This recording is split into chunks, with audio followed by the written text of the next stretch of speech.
of money. Yeah. So tonight, you'll have to close the hearing.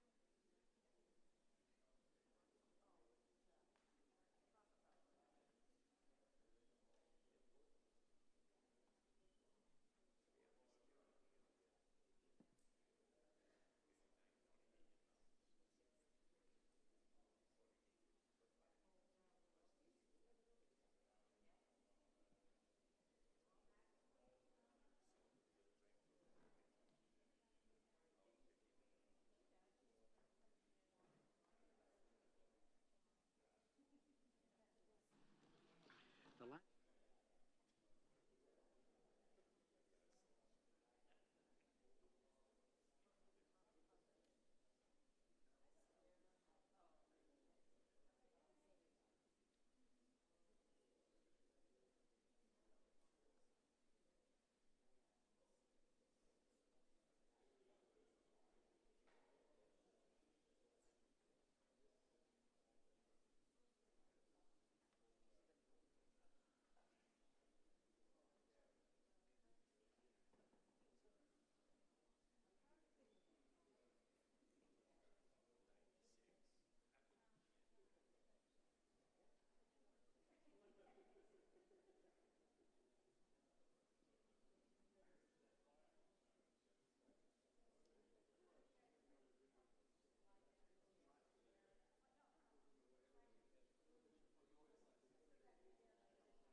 Just let Peter know, because we're muted. Yeah, well, you said we're all set to go. I got no gavel here. I forgot the gavel. That's all right. I don't feel confident. That's all right. Yeah.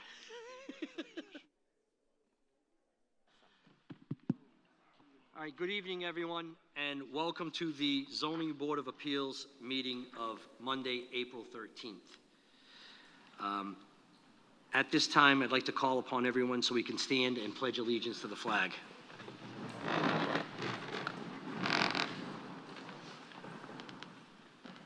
Allegiance to the flag of the United States of America and to the republic for which it stands, one nation, under God, indivisible, with liberty and justice for all.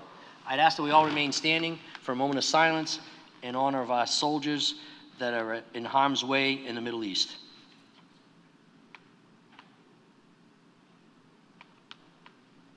Thank you.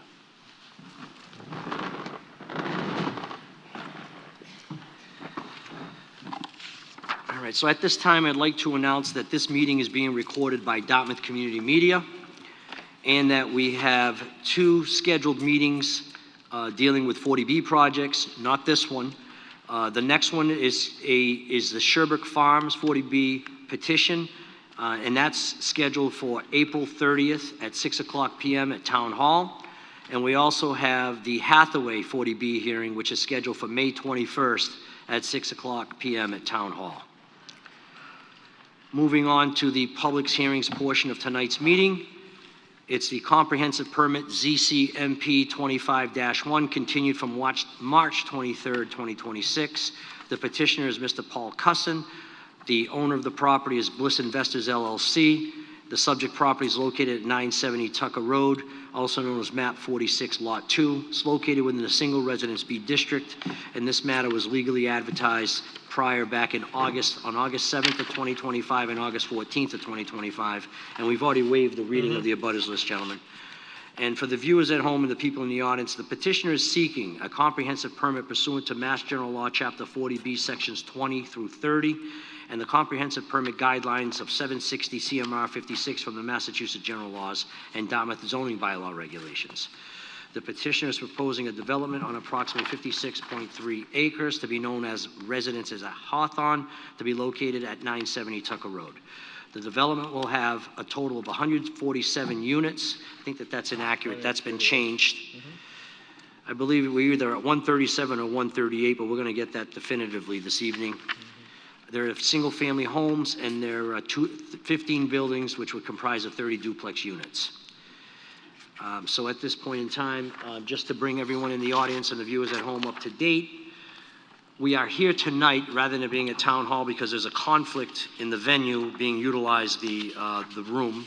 I believe that there's a select boards meeting tonight, so we've moved the venue here to this point, which is the Dartmouth High School. Obviously, everyone's here would know. But we have, well, a lot has happened in the last week or so. We have put together some draft conditions, which are quite voluminous. They're about 30 pages long. They've been put on the portal for anyone to look at. It's a public document at this point, but it's only a draft document. It's a working document that we are reviewing. We're still going to have some back and forth with the petitioners, and that's where we're going to be heading for this evening. Public comment portion of the hearing is still open. So if there are any concerns that the viewers either here in the audience have with regard to any issue that's being brought up, we can address that as well. I'm hoping that by this evening we'll have addressed any comments that people will have. We'll also be able to work through some of the positions with regard to the conditions that have been proposed versus what the town is seeking, being our town DPW, versus what the petitioner is seeking to have revised. But we'll get through that as we proceed tonight. So I guess at this time, I think it would be prudent for me to call upon the petitioner or their representative. I think I saw their attorney here this evening. Oh, there he is, right in front of me. As he put forth a letter which we received as of yesterday. I think this gentleman likes to work on Sundays. So we received it yesterday. I did review the letter, but I'm sure you're here to explain to us the points that you'd like to raise with this. So I'd like to give you the floor, Mr. Tollerman. Chair. Sure. Is this working? I believe. Well, I guess yours is not. Now it is, okay. I think it might be helpful if Mr. Tallerman agrees that if we could walk through, he can walk through each one, then we can talk about them. There are 3 that I believe are going to need additional comments, either from peer review or I believe Mr. Barber, others may want to speak to. So maybe we'll talk through the ones that may not need a lot of additional discussion and hold the other ones and do them at the end. So but we'll note those as we go. Does that make sense? Does that work for you? However the board wants to do Okay. it is fine with us. Okay, I think that might make the most sense because there's some that may not need as much discussion and there's some that may need more. So That's fine. I don't know which those are. yeah, but yeah. So we'll as we Right. go.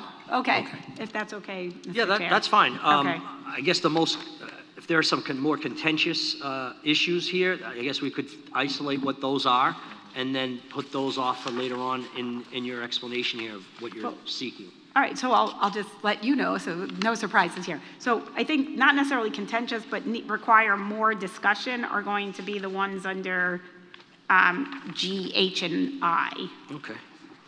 So if we hold G, H, and I to the end, then we can take those in order, and then other people who need to get up to speak to those can respond to your comments, if that's okay. That's fine, and those are the more technical ones. Yes, So yeah. Kristen Farland's probably going to want to Right. comment because it gets technical. Right, and the peer reviewer, et cetera, so. Okay. That's totally fine with us. All right, thank you, Mr. Chair. You're very welcome. Floor is Right. yours, So I think I'd like to start by saying that, you know, it might not have been how I would have drafted a set of conditions, but we don't have much in the way of objections. And even when we had concerns about some of the language, we tried to confine it to just as few a number of conditions as possible.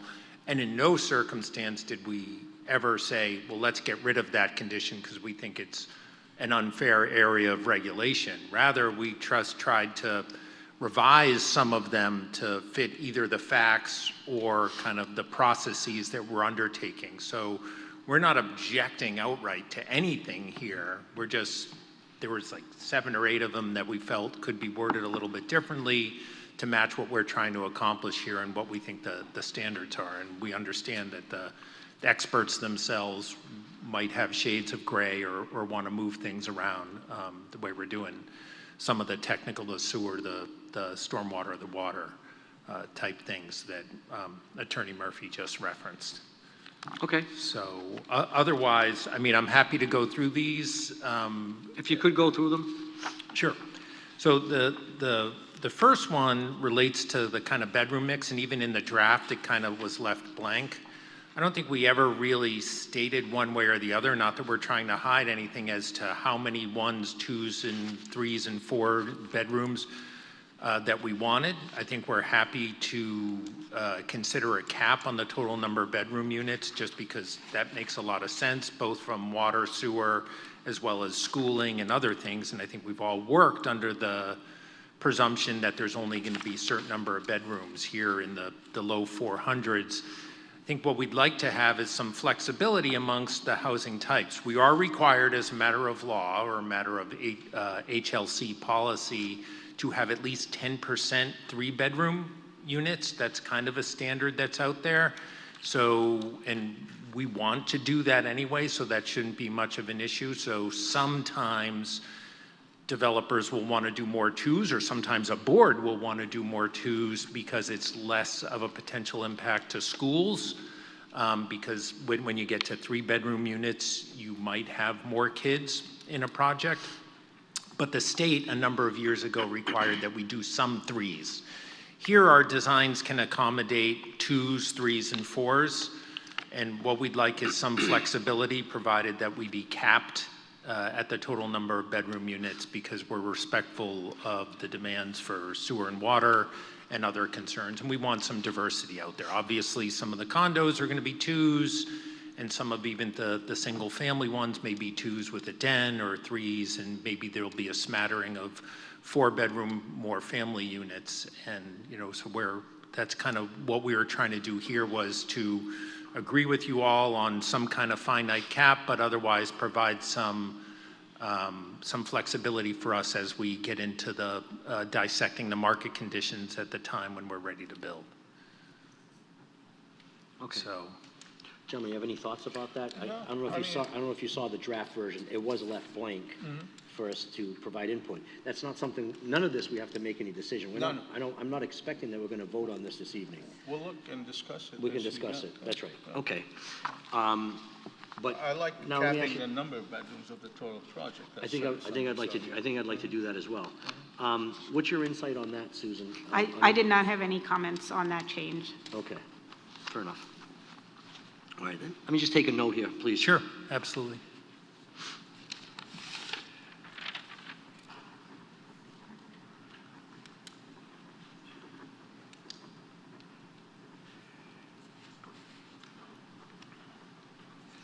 All right, we can move on.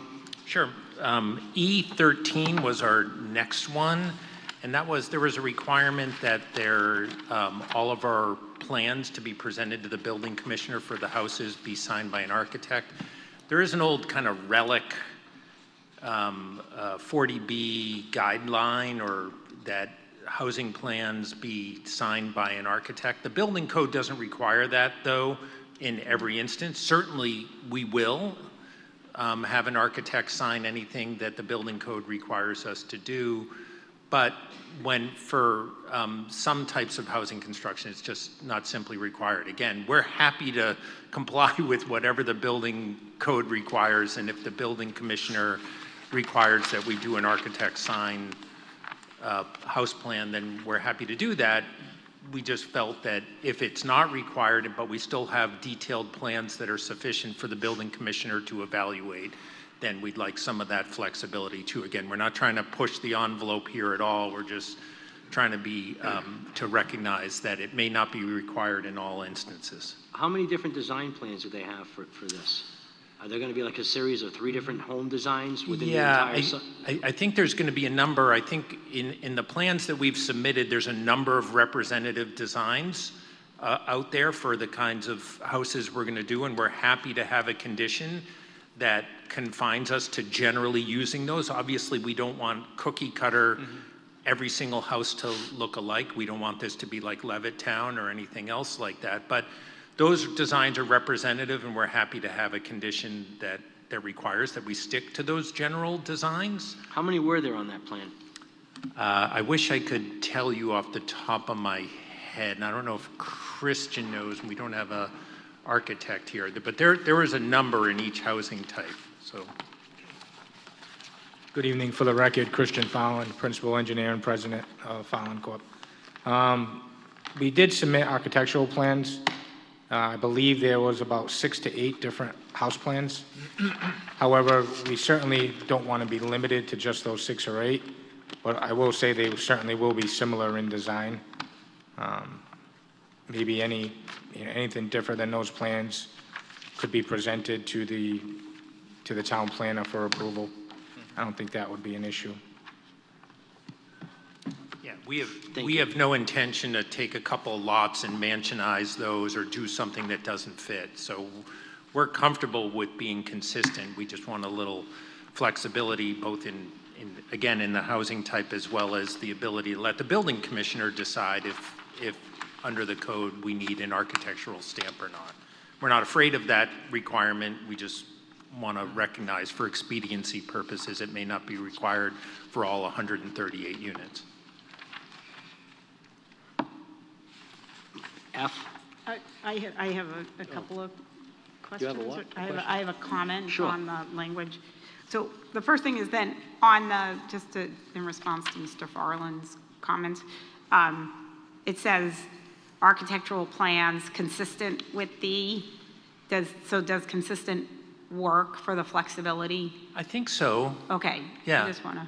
And, All right. and if there's any, however, Susan, however you want to like structure that so that we don't have too much room to roam in terms of those Okay. designs. Obviously, we want this to be a great neighborhood and have the houses each have some character to themselves while still respecting kind of an overall architectural feel. So we're comfortable with whatever language you want there. But I think this development will be served well by giving the developer an opportunity to vary a little bit, at least in general appearance, while not going to a different architectural form. Okay. And then, Mr. Chair, there was a legal question at the top of page 2. The last 2 sentences talk about the measuring of the building height. And I spoke to Mr. Giosa, the planning director, who couldn't be here tonight. And his question and request was, there is language in the zoning bylaw about how under the zoning bylaw you measure height. He said it's very similar to the building code. That's fine. We can just go with that. But it's section 375-8.4E, little e. Do we have I'll ask Christian if we have a waiver request in that regard from that, so. Yeah, I believe the zoning states the average grade around the building. You take that grade to get your full building height. What we're asking for is because of the topography of this land slopes down quite a bit, so we're going to have a lot of walkout houses. So we wanted to take the average grade in the front of the dwelling to determine the max height. I believe the height restriction is 35 feet. So the front of the house certainly won't be any higher than that. We'll meet zoning, but the rear of the house may be above that 35 feet because it will be a walkout basement. Okay, so I think that the difference is going to be that I think I understand what Mr. Farland's saying now, that what the difference is with the bylaw and the language that they are proposing is he wants the average of the finished grade after they've finished regrading the entire site, right? Is that what you're saying? Because this says measured from average finished grade at the front of the building as opposed to the average grade around the entire perimeter. Correct. Which might bring it down. Correct. So this design might result in, say, a walkout basement situation. It will. Yeah. Okay, so, the board can, And So I we can- do have all the grades shown on the plan. I'm not sure if any of those would need a variance from the current zoning right now, but that's why we're asking for it. And those grades could change a little bit between a foot or two, so we just don't want to trip that. Okay, so I can provide for the board for the next meeting where you're gonna finalize, I provide you with the language out of the bylaw, and you can look at that language next to this language. So we'll get that to you in advance of your next meeting, and then you can see if you're comfortable with, In the worst-case scenario, what is the difference, where we're at in relation to the 35 feet? Are we at 36, we're at 38, or we're at 45? I don't think it's a radical difference because, and it's probably just a handful of the units that are on some of the bigger slopes, but. Yeah, we could be under 35 for all of them right now. But if anything, it could be close, where we could have one or two that could be at 36, 37. Certainly, they wouldn't be anywhere near 40. So maybe you can condition it, certainly would be So you less just- than 40. You're just trying to exercise an abundance of caution there so we don't trigger anything, right? Exactly. Okay. Yeah.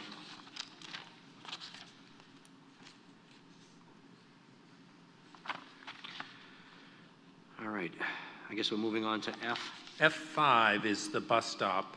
We absolutely will do whatever the school department, police department, fire department want there. We have some limited frontage there to accomplish it on Tucker Road, and given some of the concerns with respect to Tucker Road, I'm not sure that's the best solution anyway. We're committed to providing a suitable bus stop as close to the entrance as or whatever location the school department is comfortable with, and we can put that on the final plans.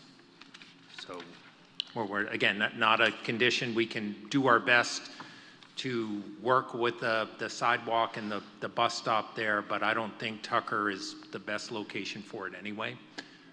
So we would, especially because people tend to wait in their car sometimes for some school bus stops, and I don't think the shoulder on Tucker is probably the best location. So it'll probably be internal on the site, probably closer to that entrance than any place else. But But the problem is that I think that the school board, their policy is that they don't go into subdivisions to pick up children. into subdivisions or into- into condos? onto private ways. They don't go onto private. They don't go ways. into any private ways in the entire. That's what, when the former interim town administrator was still with the town, he reached out to the school department directly, and that was the response that he received. But that's why this is worded for the project team to talk to the necessary town officials, the school department, the police department, and figure that out. Right. Right. And we're happy to do that. I doubt anyone wants us to put it on Tucker.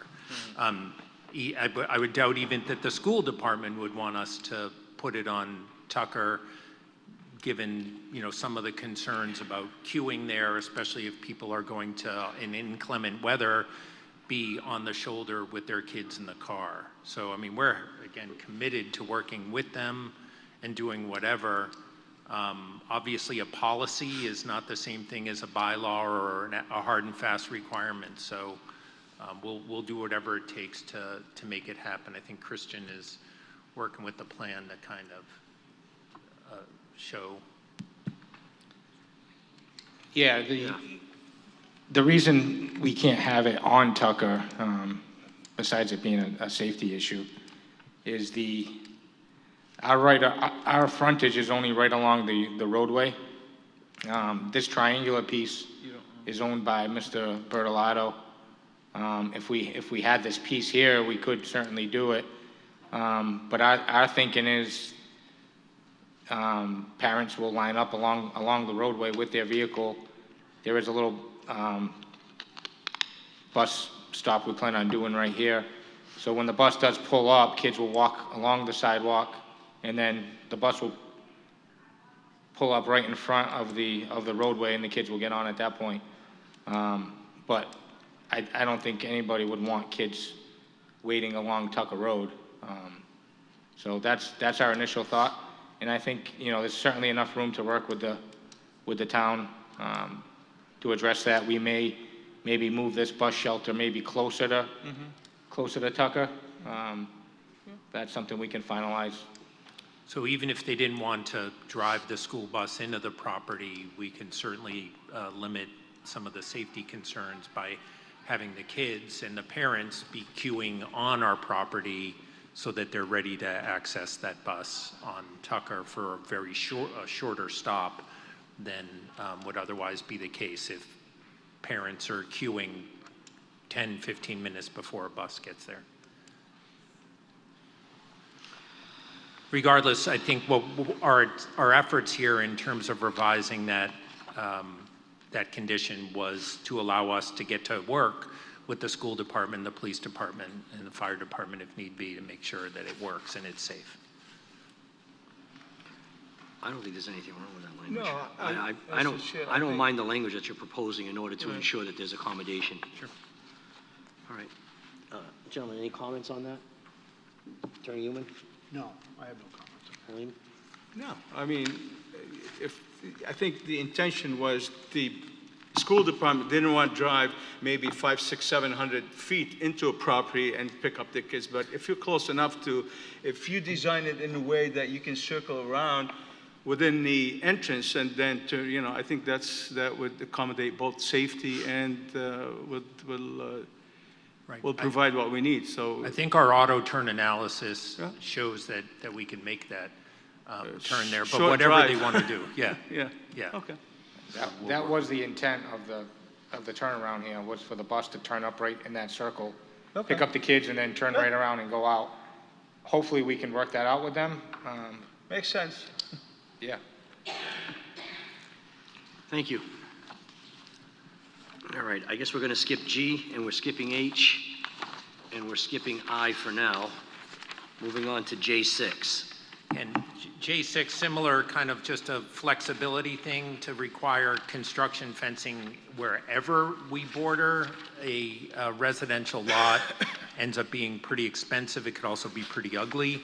Two, it may not be required in all instances. We're obviously committed to doing whatever the DPW requires in order to make our limit of work safe and to prevent trespass in either direction.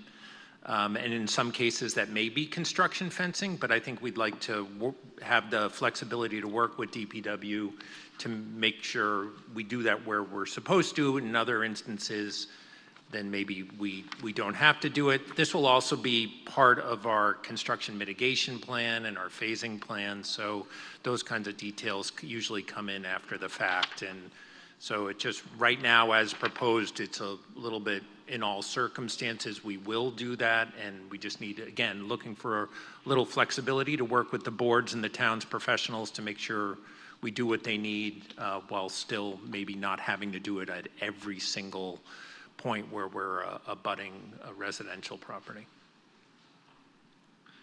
Any concerns, gentlemen? Just a quick question. Who's responsible for keeping track of the, they're putting up? Yeah, this, Building commissioner or the No. DPW or both? yeah, I spoke to Mr. Barber at DPW. He had suggested that it should be the building commissioner for this particular item. Whoever, and I wrestled in the language, Susan, with, Yeah. was it DPW? Could it be building commissioner? Could it be the board's kind of inspectional engineer that you'll undoubtedly have after the permit? We're agnostic on who it is, but Okay. as long as there's a good chain of command there, we'll work with whoever it is.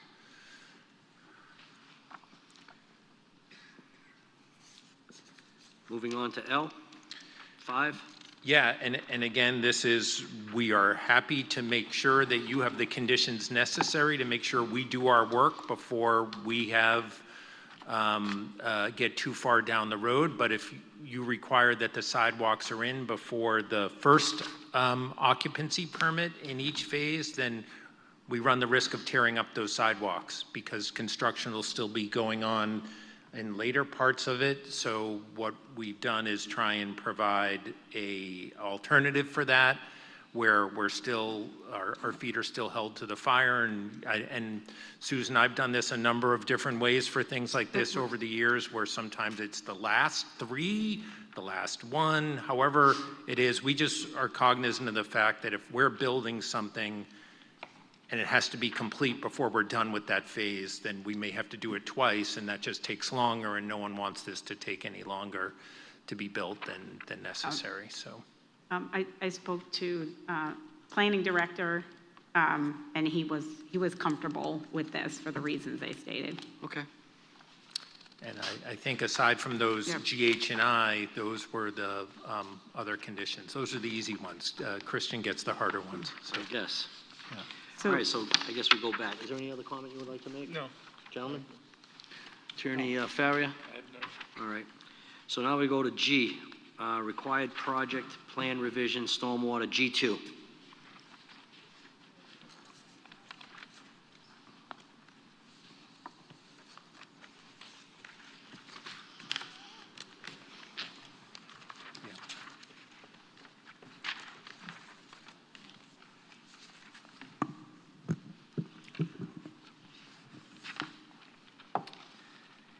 Yeah, so I believe G was the condition in regards to having a geotechnical engineer do an investigation and report in regards to seasonal high groundwater within the roadway cuts and fills.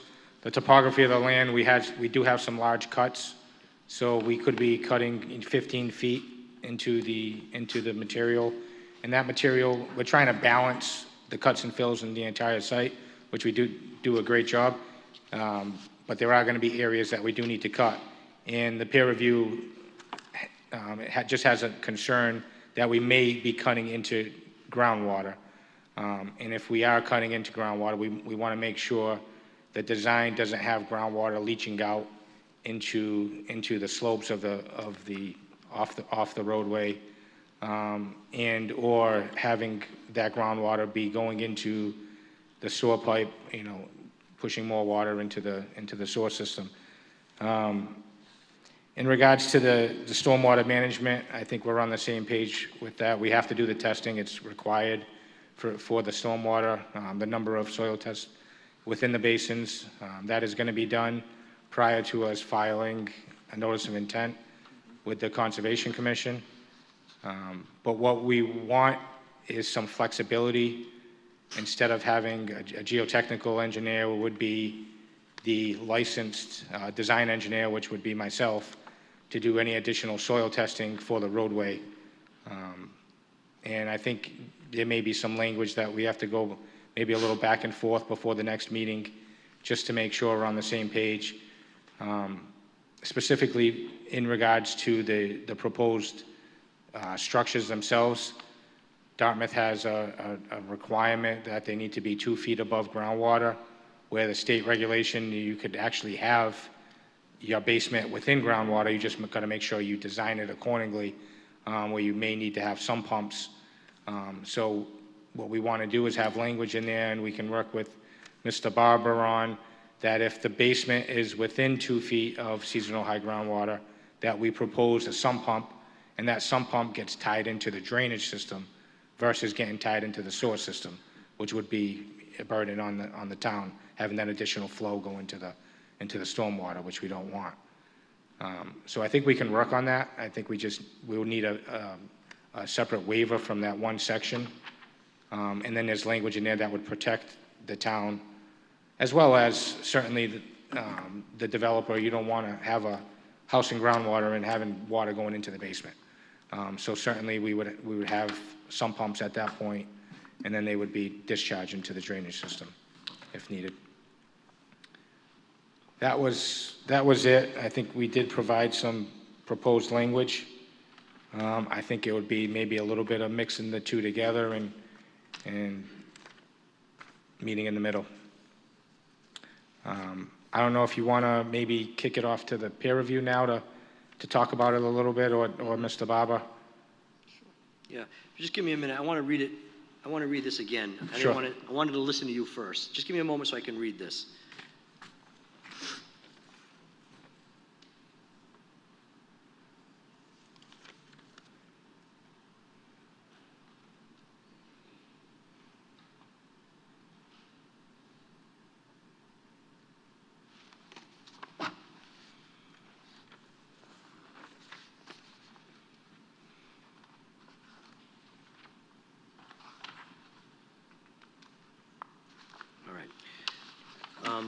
Attorney Uhlin, you got any thoughts on this? I think it's reasonable what they're asking. So. Yeah? So, well, let me ask you this. If there's a situation where they do a cut and now there's water seeping out of that cut, what is the remedy for that? What do they end up doing, typically? Well, I think either they can do probably a cross culvert or something to like an open ditch and then run it through the drainage system. Which is obviously something that would have to be amended in the future. If they, I mean, there's a lot of things that could be done in construction as long as they're working with DPW and, you know, there's a lot of things that unseen that's gonna come up. This is the standard, you know, as long as they work with DPW and they both come up with something, I don't think this is unreasonable. Okay. Attorney Newman? I don't have a comment on it. No comments. All right, so, Mr. Chair, so I think both Mr. Gabriel and Mr. Barber are here, and I think, as Mr. Farland was saying, is, you know, their proposed language is just tied to the mass stormwater standards, and which are, and as opposed to Mr. Gabriel's original, the original language was proposed by Mr. Gabriel, it's recommended to the board, and it's tied more to the local Dartmouth stormwater regulations. So I think it's trying to find the balance, and then as Mr. Farland said, if there is a balance that the board's comfortable with, it may require a waiver, at least to the extent of the condition. So I think it would be helpful to understand from Mr. Gabriel and or Mr. Barber also which section of, I guess it's a section 6F22, is that right? That would require the waiver, and then understand from them kind of the pros, cons of the proposed language. the problem is this is a very technical issue that I don't have a lot of experience in. So I see a difference here. There's one saying 4 feet, and there's another one indicating 2 feet. Is that the difference between the town, States and the the town, town, yeah. the town's reg is 4 feet and the state's 2? No, opposite. The 4 feet he's referencing is the cut of the roadway, so they don't want us to cut, they want the separation between the groundwater and the bottom excavation of the roadway to be 4 feet. Okay. Because if we go into the groundwater, then you're gonna have groundwater seeping. But at the end of the day, the hydrology of the site is going to change. And that's the reason why something like this is almost done in the field as a field adjustment. Right. To see what happens with the hydrology. Because right now, I mean, we can only make professional assumptions what the groundwater is gonna do after this development. But it's gonna change. And it's not gonna, the groundwater's not gonna go up. It's, if anything, it would go down between the cuts and the fills. Okay. And the 2 feet is where the lower level of an actual structure would be, or minimum 2 feet? Correct. Okay. Correct. And what we're asking for is basically the state building code requirements. So we're not asking for anything out of the ordinary. All right. Do you think we need to speak to our peer review expert on this issue? Well, see, my concern is you have to close the hearing tonight, and this is my last chance to talk to Mr. Gabriel. So it might be helpful to just understand the issue.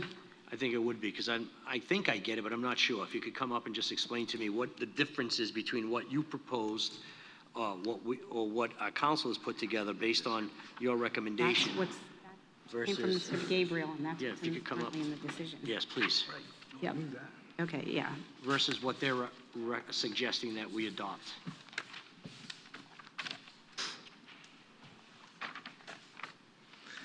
Evening, Mark Gabriel, Niche Engineering.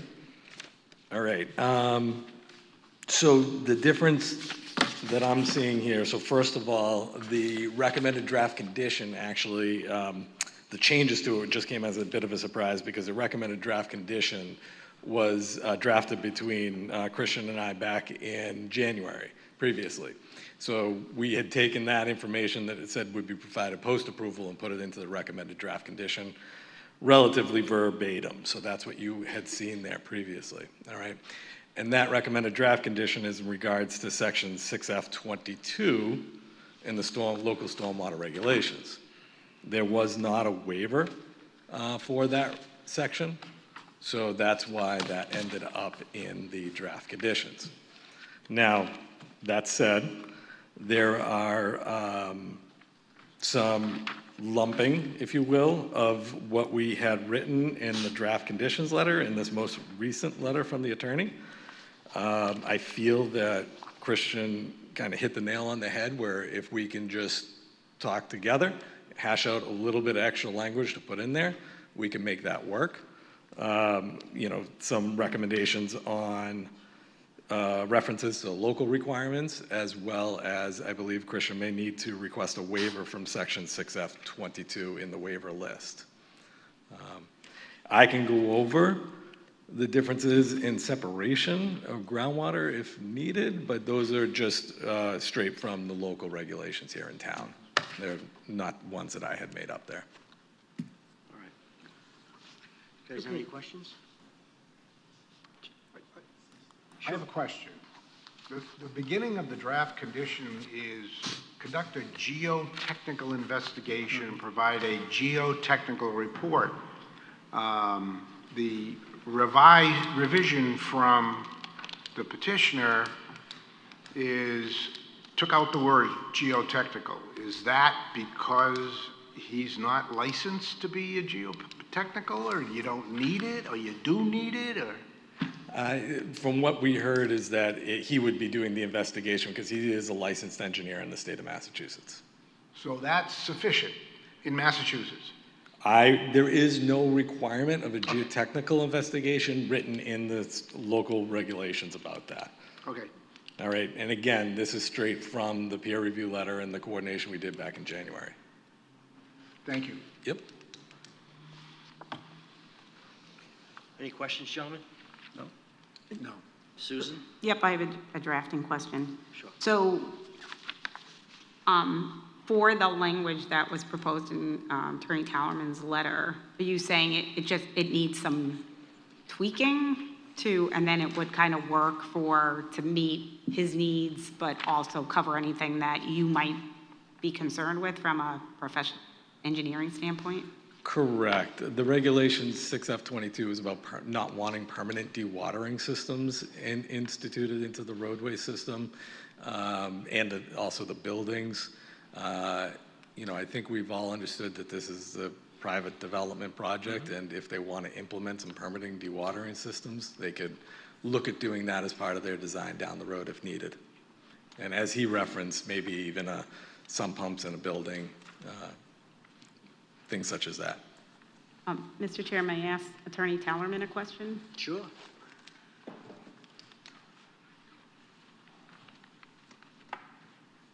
As the board needs to close the hearing tonight, because it's the last night, but the two engineers believe that they can come to kind of an understanding on this tweaking, would there be agreement by the applicant that the two of them sorting out this final language and presenting it to me to include for the board would not constitute submission of new materials for the Correct. purposes? I just Yeah. want to make sure that there's no Yeah. technical violations that No, happen no. here. There's no new facts being introduced by way of us Okay. providing a new study or anything like that. This is just them working on the administrative components. I think, like you, I take the position that unless we're introducing new hard facts Right. versus how we put them into play, then we're fine here. And, I generally, with respect to stormwater, trust that our engineer and your engineer are going to get it right at the end of the day,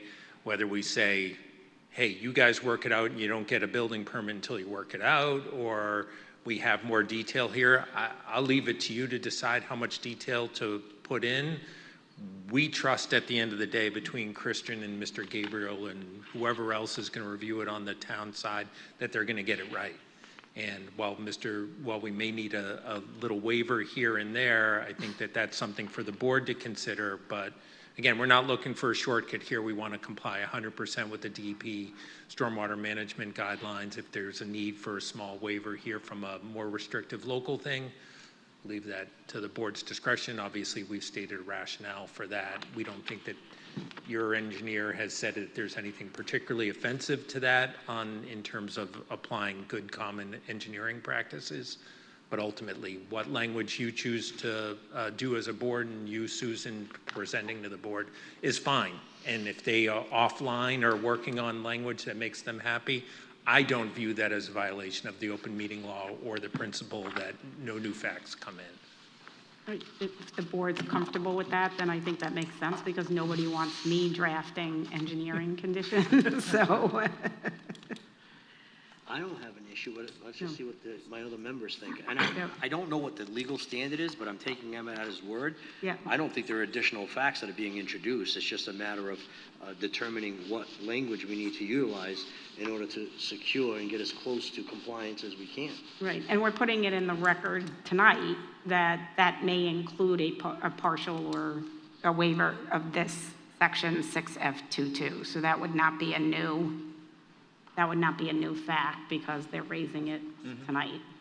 And Mr. Chairman, when I say this, it's not just as an advocate here. I'm kind of putting on my town council hat, because I get these kinds of questions all the time in the towns where we're town council. And that's the standard that we apply and many town councils apply when we're looking at when is a fact require consideration only at a public hearing, and when is it just kind of rearranging the deck chairs based upon existing facts. And so that's my standard position anyway, if I was putting on my town council hat.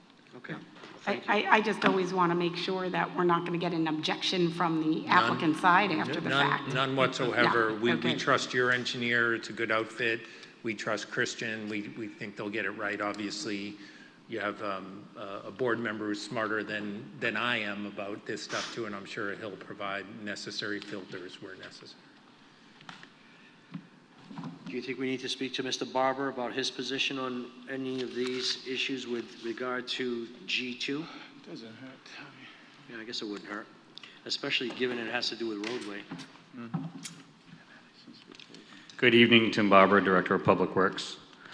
Early on, the Board of Public Works did have some concern with, the issues that could arise with the cuts in this subdivision. So they were, they felt more comfortable if there was a possibility of hiring a geotechnical engineer for some of these possible issues. And I think, working with Mr. Farland and Mr. Gabriel, we can come to an agreement. Sounds good. And it may not be for the whole site, it may be for some problematic areas if they were to arise as well. Yeah, that's what he seemed to indicate to us, being Mr. Farland, that he only foresaw this in some areas. In some cases, I mean, this is all going to be driven by the actual construction conditions. They might eliminate a couple of basements in those low areas or with the deep cuts. I mean, this is common practice. It's nothing Okay.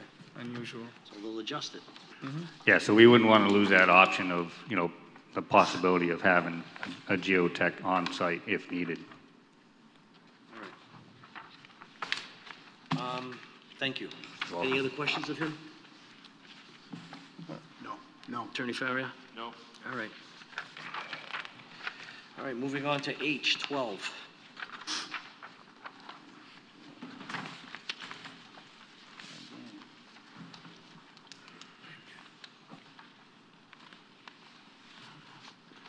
So I believe H, we don't have a problem with the typical water, sewer, connection fees for each individual dwelling. We just wanted to make sure that it would be billed per building permit and not get a one lump sum for the entire 138 units. Also, we wanted to discuss waiving the fees for, just the mitigation fees for the affordable units themselves. We would still pay the water, sewer connection fees, but we just wanted the mitigation fees to be waived. I did talk to Mr. Barber briefly about that, and he believes that's something he may be able to talk to the board to do that. He would know more about the fees than I would, so maybe it's another one you want to bring him back up here to talk about. Thank you. Is there anything else you want to add to that, Mr. Tolleran? Yeah, just briefly, you know, again, if payment of I&I fees is a reality in the town of Dartmouth, and it is in a lot of places, and we're happy to pay our fair share. I'm not aware of a actual program. If there's an actual program and then subject maybe to affordable unit mitigation or something like that, we're happy to pay it in the format. So we weren't trying to get out of, as you can see, I&I fees, but you know, if other developments are required to pay for it, then you know, we're happy to pay our share too. And that was the spirit of it, is in terms of the legal part of my revisions there. What we wouldn't want to have happen is have us be the only ones paying I&I. That's normally something that's shared throughout the community for all developers of a certain size that are adding to the sewer yield. And we've had that as requirements in the past on other types of developments, similar in character to this. Let's hear from Mr. Barber what his position is on this. And I'm asking him to separate these all out. I guess there's I&I fees, there's sewer mitigation fees, and there's also water mitigation fees. I think these are 3 separate fees that we actually consider to assess at projects like this. Yeah.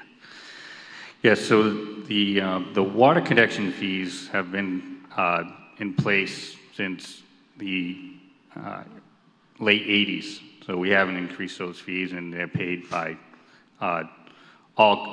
anyone who connects to a water service, and including, you know, larger commercial projects. So that fee has been around for a long time, and it's required for all connections.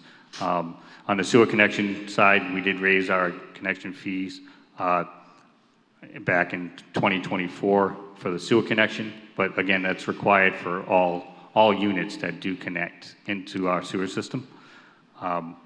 Previously, the sewer connection fees hadn't been revised since, same thing, 1989. But the II fees, the inflow and infiltration fee of $500 per unit, that has been around also since 1997. So that hasn't been changed at all for many years. That's required that goes into our II fund, and we fund our inflow and infiltration studies and mitigation programs through that. So when you look at new connections into the system, those are also new possibilities of infiltration and inflow into our system, whether it's now or in the future.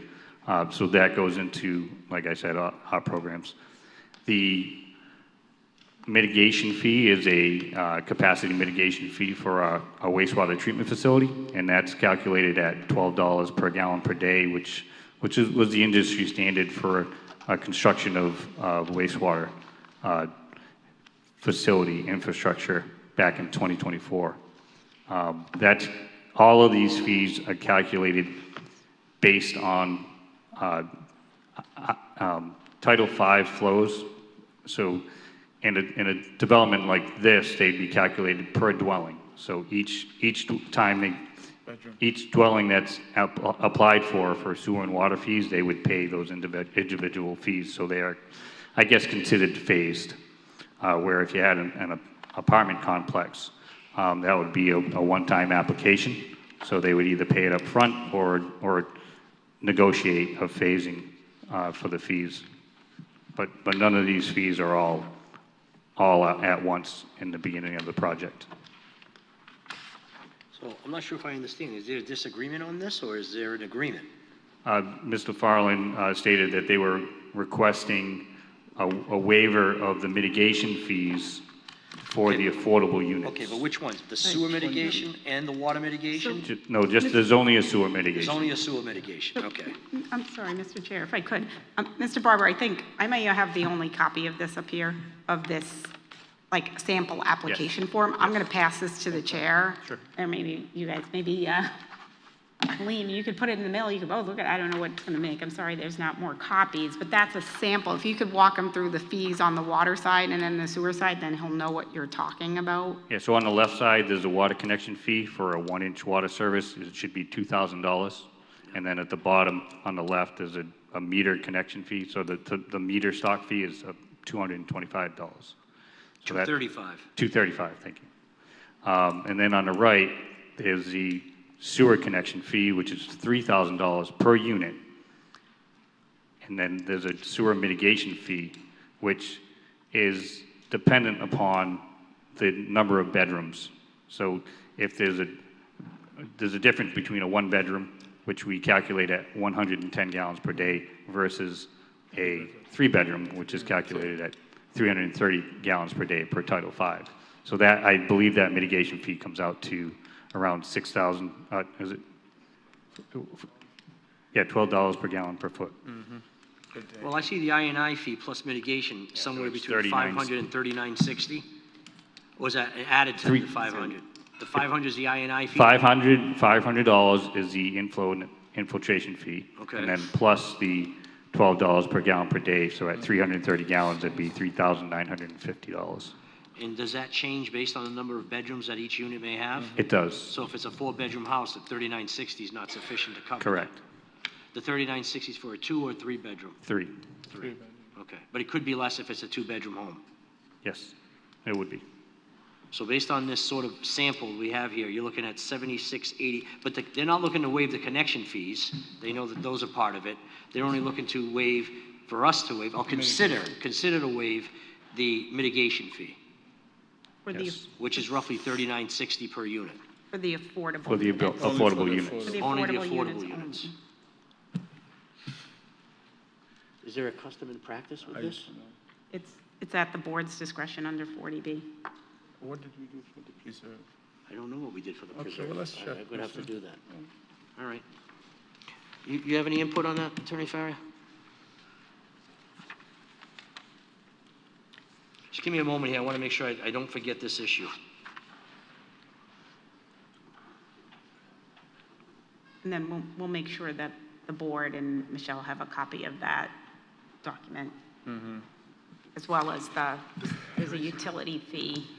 And how many, I know the percentage is 25, but how many units does it translate to actually for the number of units that are here? We're looking at 25% of the 138? well, is it a 138 or 137? It's 138. 138. 138. I 35 believe it's units. 35 units. So it's 35 At units. 5, I mean, it's a drop in the bucket. Okay. I want to mitigate the affordable units. All right. Is there anything else you wanted to tell us, Mr. Barber? Just on this issue, I mean, you might be coming back as we go to the next one. Yeah, and just making a point, I believe there's one additional fee at the bottom of that page on the right, just for every sewer service requires a clean out with a metal clean out cover, and that's, I believe, $225. You got it as 228. $228, it went up All right. $3. There you go. Thank you. You're welcome. You guys have any questions of Mr. Barber? I have a quick question. But if you want to look at this, I had the benefit of having this. The form that I'm looking at says 3 bedrooms over here. Yeah. So if I come in with a 4-bedroom, that'll change to 4 bedrooms, yes? Yes, the only thing that would change would be that mitigation fee. I'll show you this fee right here. 110, All the connection fees would the only remain the one. same. 15. All the other ones will stay the same. This is just a sample that Mr. Barber Got put it. together. Okay, thank you. You're welcome. I understand the issue. Mr. Chair, I have a question that's related to this. Sure. Maybe for Mr. Farland. So the board does have a copy of your email that you had sent, I don't know, a week or two ago, that had talked about the waivers. Does this conversation cover that as well? It does. Whatever. We were asking for more, but I think we're meeting in the middle with just asking the waiver for the affordable units with the mitigation fee. just, Okay. I think what, Mr. Chair, we can check and see what we're. Yeah, I just want to say, I'd like to be, we always like to ensure that we have consistency. Exactly. With how we handle things. So we're going to look at other projects. I know that we've dealt with one prior project that was significant, actually had greater units than this. It was a 40B. It's not anywhere near completion, unfortunately. And we will look at what we did. And I know that that was discussed, but my memory doesn't serve me to be able to give you a definitive as to what we may have done in that situation. I know there was discussion there. I also know there was discussion on another project that wasn't a 40B. It was off of Fons Corner Road, I don't know the name of the road, and that was for a 50-some-odd unit apartment building, and there was a lot of back and forth with the DPW, and a number was agreed upon at some point. I'd also like to look at that. So, Michelle, I want both of those, all right? So we can see what we did there. We always want there to be a sense of fairness. Yeah, I know, I mean, that $12 per gallon, I think, is one that's been a little moving, because we've had a couple projects where it's been 10 before too, so Well, we'll look at that's that as why I well. raised the question. I also think that this was an issue where the other, and I think it was a 40R project, not a 40B, where the former Lincoln Park was. There were some I&I and mitigation fees there as well. So I just, although we didn't act on that, that was before my time. Was that before your time? Before mine. Okay, we could take a look at that one as well. You don't remember it? All right. Oh, you weren't around, but it's there. Yeah. It was a 40R with the former Lincoln Park. All right. All right, I just have a couple more questions related to this because of a lot of information that came in. The first thing, I just want to ask Attorney Tallerman if you have any issue with the board members looking at how this was handled in other cases, as that would be for reference. Yeah, no, I don't consider that factual evidence. I consider that the board arriving at conditions of approval by referencing prior public record. Okay. So, yeah, it's fine. Thank you. The board also, and we'll get to this one, I think, after you complete Mr. Tallerman's letter, but there's also a memo that came in this afternoon from the Board of Public Works and Mr. Barber. We can get to the more detail of it, but there is, I just want to make sure that there's nothing in here that would affect, is there anything in here that would affect that condition? No, Mr. Barber? Okay, thank you. I just wanted to make sure we were dealing with all of the same things at the same time. So it doesn't look like that condition is covered by this memo, so that's okay.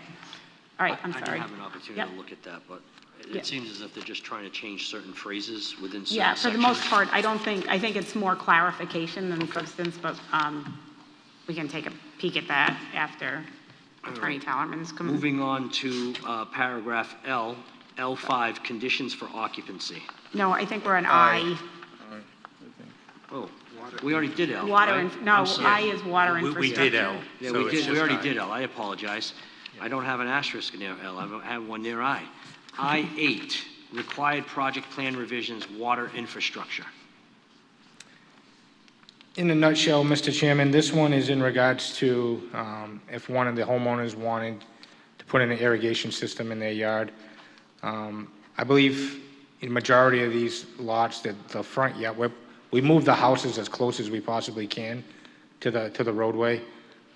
So if anything, I think the homeowners would want irrigation in the front of their lawns. And we want to be able to, the total water usage, we calculated around 53,000 gallons per day.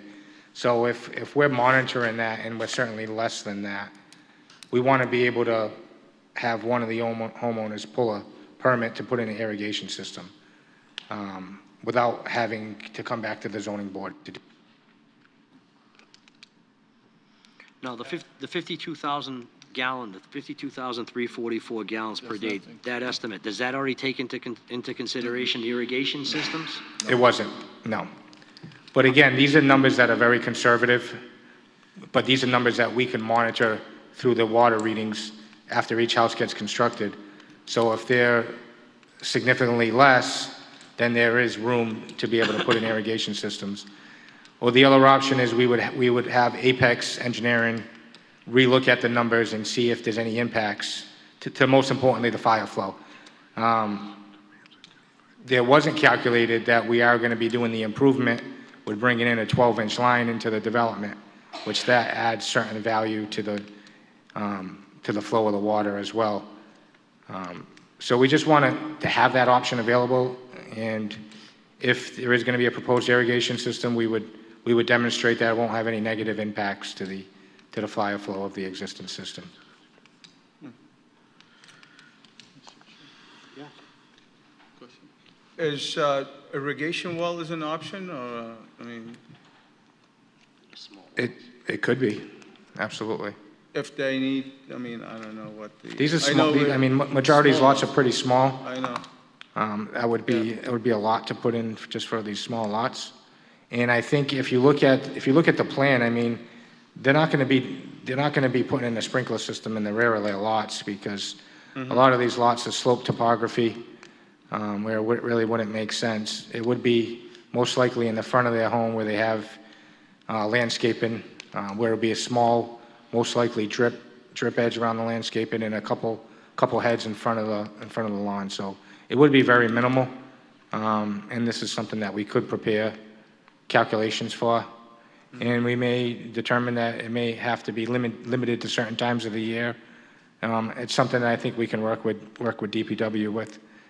We just wanted the verbiage to be a little more friendly to the future homeowners.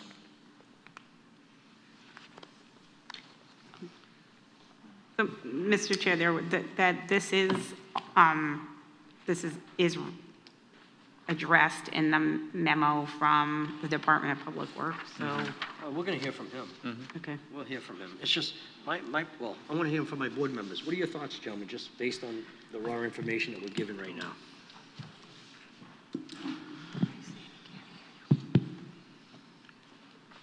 Attorney Farrier? I don't have any questions at this time. Well, for me, is they're asking to mitigate something that they're going to be burdening. They're asking us to. Can you talk into the microphone? Sure. So they're asking us to waive some of the mitigation fees that that they would normally assess. And I know they're assessed on sewer, but there's also a significant demand on water. And then they want to ask us to be able to utilize more water.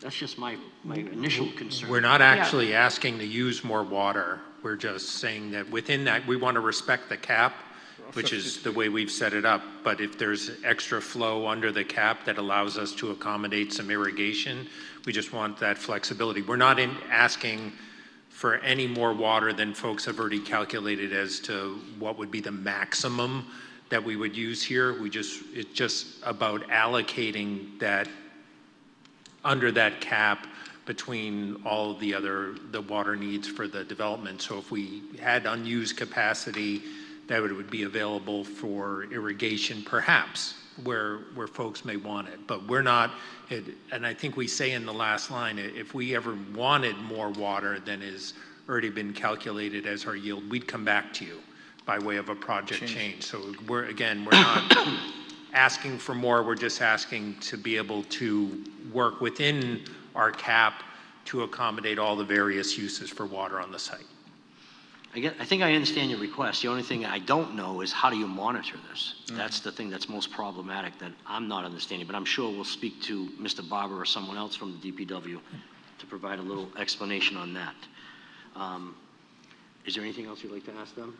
We can wait for, I think at this point I'm going to call upon Mr. Barber. So Mr. Barber, I'm sure you understand the issue?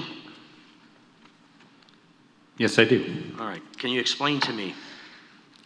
So we would be interested to see the estimate, if they can calculate that and submit it, not only for a cap, but for the peer review engineer to be able to run that through the hydraulic model and see what the impact is.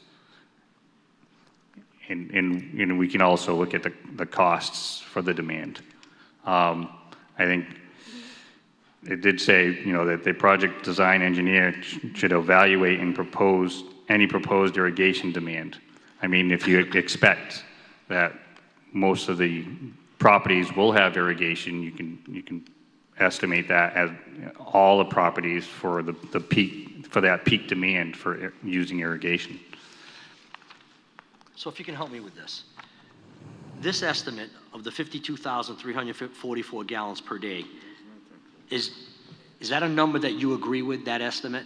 Yes. All right. And that estimate also already includes potentially the use for irrigation?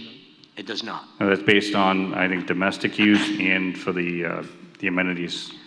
And Clubhouse. I think what they're trying to argue with us and ask us for is assuming the actual gallons per day are, let's say, 45,000 gallons. Are you able to actually make that determination as to how many gallons per day that particular, on average, that particular subdivision would be utilizing? I guess it's an estimate based on the gallons per day usage, and I But, believe- okay, I understand the 52,000 Yes. is an estimate, but at some point, you're going to know, are you able to determine on a daily basis an actual usage amount? Not until all the houses are constructed and you're reading the meters. So you're basically- based on the usage, we would be able to calculate that actual usage.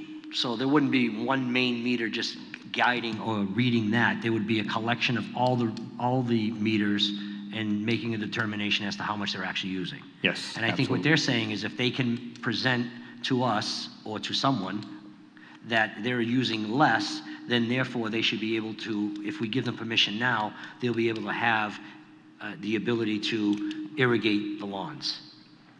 But then how do we determine how many are going to grant it, how many are going to be granted the right to do it? And if we grant it to all of them, we could be exceeding the 52,000 by a significant amount. Is that a fair assessment? Yes, yes, that is. And, I think if you wait till all the homes are constructed, it's kind of too late, right? So the project's completed. So Well, I don't look at it as too late. I think when all the homes are constructed, this is no longer an estimate. We have more actual numbers. Well, but it's a good time to see the actual numbers as well, yes. right. Not to say that we're going to grant this, but if we were going to, what would you recommend or suggest that we utilize for language or how we would do this to ensure that some, and the problem is I'm worried is some will have it and maybe others won't. What are your thoughts? So you calculate on worst case. So the worst case would be that every home would have an irrigation system. Based on that calculation, look at some, estimates. I mean, you can work with a sprinkler company, an irrigation company, or one of the engineers, I'm sure, can estimate the use for a daily use for gallons per day for irrigation, and then multiply that times the number of homes. And that would give us a good number to start with, so we can run a hydraulic analysis to see what that demand impacts the existing system and the volumes in the subdivision. Any thoughts, gentlemen? Or any questions at this point? We can talk about it later. I have a question. The 52,344, if I heard you correctly, does not include any water that might be used at the clubhouse?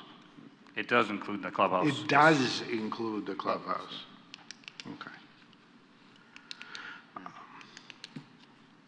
And if the house is up and I come to the town, I want to put in an irrigation system, can the town say no because we don't have any water? So the question is, in this development, what's the impact on the amount of water that you're drawing from the main out in Tucker Road and the volumes, including fire suppression within that subdivision? Typically, we do have a restriction from the month of May through the month of September for non-essential outdoor water use, which includes irrigation. And, that would be enforced in that subdivision as well. But to know those numbers so we can run that hydraulic analysis would help. I think Mr. Almy would like to add something to that. I have no problem with him coming forward. Thank you.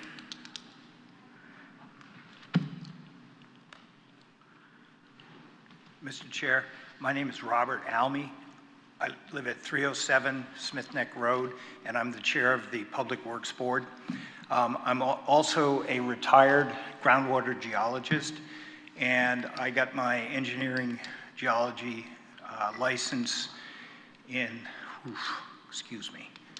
1979. First of all, it is generally good practice to make a reasonable worst-case estimate at the beginning of the consideration of the project. And so I would suggest that making a reasonable worst-case estimate now is appropriate. The second is, in terms of the amount of green space on that diagram, I think the stormwater calculation said a minimum of 70% grass, and the project's 50-some acres, which would be somewhere 30, maybe 35 acres of potentially irrigated land. And if you put, I spoke to my irrigation installer this morning, I was estimating an inch a week. He said twice a week, an inch and a half when it's hot. All right, and then if you take 35 acres and you multiply that by 3 inches, divide by 12, and go for 1/3 of a million gallons in an acre foot, you get a lot of water, even if you spread it out over 7 days. So it's a number that's comparable to the 50,000 gallons per day. And so I suggest that it be looked at this point in the process before the houses get built. I think it's important. I'm not going to be around that much longer. I hate to say it, but I hate to think of Mr. Barber's job when he has to tell people they can't put irrigation in their lawn because they're over some limit that was established years ago, and the other neighbors have irrigation systems in. One other thing, people tend to wash their own cars, and sometimes they let the hose run, and that can't be estimated, but it's real water. So those kinds of outdoor uses happen, and that's why we use reasonable worst-case numbers, even if they're not perfect. Thank you. So I don't know whether or not, maybe I wasn't paying attention well enough when Mr. Barber was speaking. So let's assume that, just for the sake of argument, no, Mr. Almy, I'm not asking you to leave. People try to get rid of me all the time. So if we were to remain, let's assume that we're silent on this issue, we don't grant it, and then an individual homeowner decides that they want to apply for a permit, either with DPW or the water department, to actually install a water meter, separate water meter for an irrigation system. Can the town actually deny that property owner from being able to have a separate meter for an irrigation system?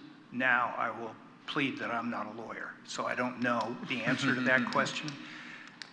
But in order to get to a place where you'd be able to make an answer, you'd have to calculate actual water use for 138 or 7 homes for a year, find out what the average is, compared it to the permitted amount, and then however many permits you've already issued, you'd have to determine whether you're up to that magic number or not. It doesn't sound like a system I'd want to operate, a permitting system. So again, I think it makes a lot more sense to understand and permit now for a reasonable worst case, work it out, put the kind of hardware in the ground that would serve that much, because it's certainly, let me give you an example. Let's say the subdivision comes into you and says, hey, we all want to put in irrigation systems. And you say, okay, go ahead, but you got to change the following items in your delivery system. It's a lot more expensive to make a retrofit and change those systems then in the future than it is to do it up front and make a system that's adequate. That's an opinion, but seems to make sense to me. Thank you. Any other questions, gentlemen? I think really to get some answers, they have to rerun the model, just to make sure. I can't recall the size of the water main that they bring it to. I know there's a 12-inch upgrade just at the intersection of Tucker and the property, but so I'm not sure adding another 40,000 gallon, 20,000, 30,000 gallon per day for irrigation they might have to upgrade the water main, or I don't know. I guess I don't know the answer. The answer, they need to rerun the numbers, and at this time, I don't know if we're open for this, because we're closing the public hearing tonight, and are we gonna wait? Unless the petitioner wants to rerun numbers and then come back to us on another date with those numbers before we make a determination.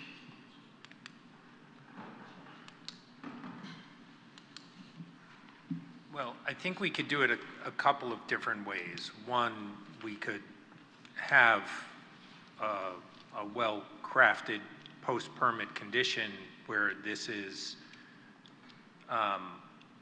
addressed with the town's DPW as to what the numbers are. An alternative to that would be that once we know what the numbers are, if there's more of a limitation, then we could come back by way of a project change to get some relief. So I think either way, it can be addressed in a way where the town still has control over exactly what is allowed and what's not allowed. Because again, we're not trying to exceed a cap here. We're trying to work within the cap. So I think we could address it either way. I'll see if Christian has a thought on this too. So. No, I was just going to say we can always evaluate after the first phase is done. We have about 30, 35 houses. We can take the average flow per house at that point and see where we sit. Obviously, if we're significantly less than the proposed max, we can work with DPW with the flows. If at that point they feel it's close, then we can have the third party do the evaluation to see what the additional effect will have on the fire flow capacity. Your thoughts, Susan? Yeah, that's what I had questions on. Just from a drafting perspective is the timing, right? So Yep. whether it's at the end of the first phase, if it's at the end of the I think, I don't know if Mr. Barber, someone was saying, then you're going back, well, if someone in the first phase wanted irrigation, right, it would have been most efficient to put it in when you're constructing the house. And so, but to actually know all the numbers, then you're waiting until the end of the project, but that could be how many years down the road. You don't necessarily want to do that. So,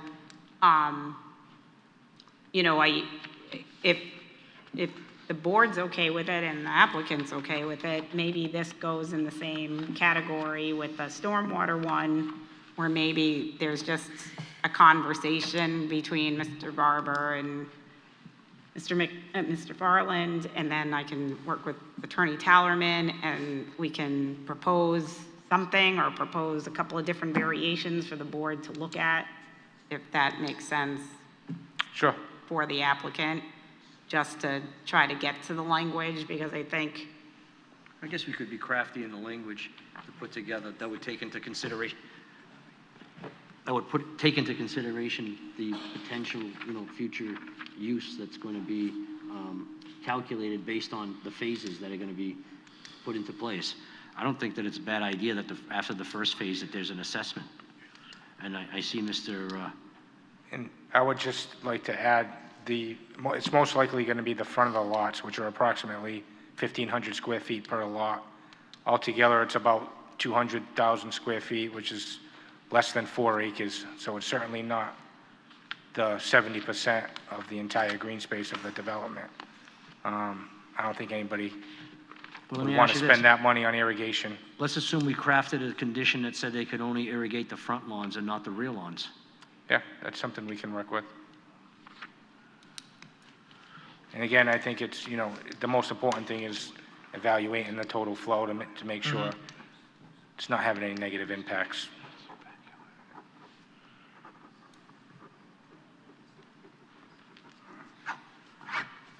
Okay. All righty. Does that cover all? I think that covers all of them that were So that in covers, this memorandum. yeah, that covers Attorney Tallerman's memorandum.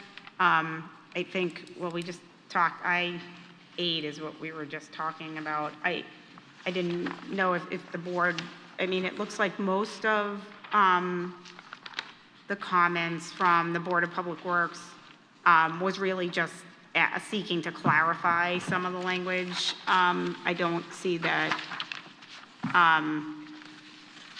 I don't see any of it being substantive, to be honest No, with you. except for that, Maybe the last one. except for the last one that we were, that's the one we were just talking Yes. about with so unless Mr. Barber or Mr. Almy has anything to add, I think I can look at their proposed changes and kind of, I can do, a red line of the Okay, draft conditions for the board to review before your next meeting. all right. So what do you want to move into now? Yeah, the should- waivers. That's where I thought we were going to go, right? So for the most part, there was, I think it was 2 hearings ago, dates ago, hearings ago, that Mr. Barber and Mr. Giosa had walked the board through it. Then Mr. Farland had provided modifications to it. We had discussed those briefly at the last hearing. And then, since then, I think the first was,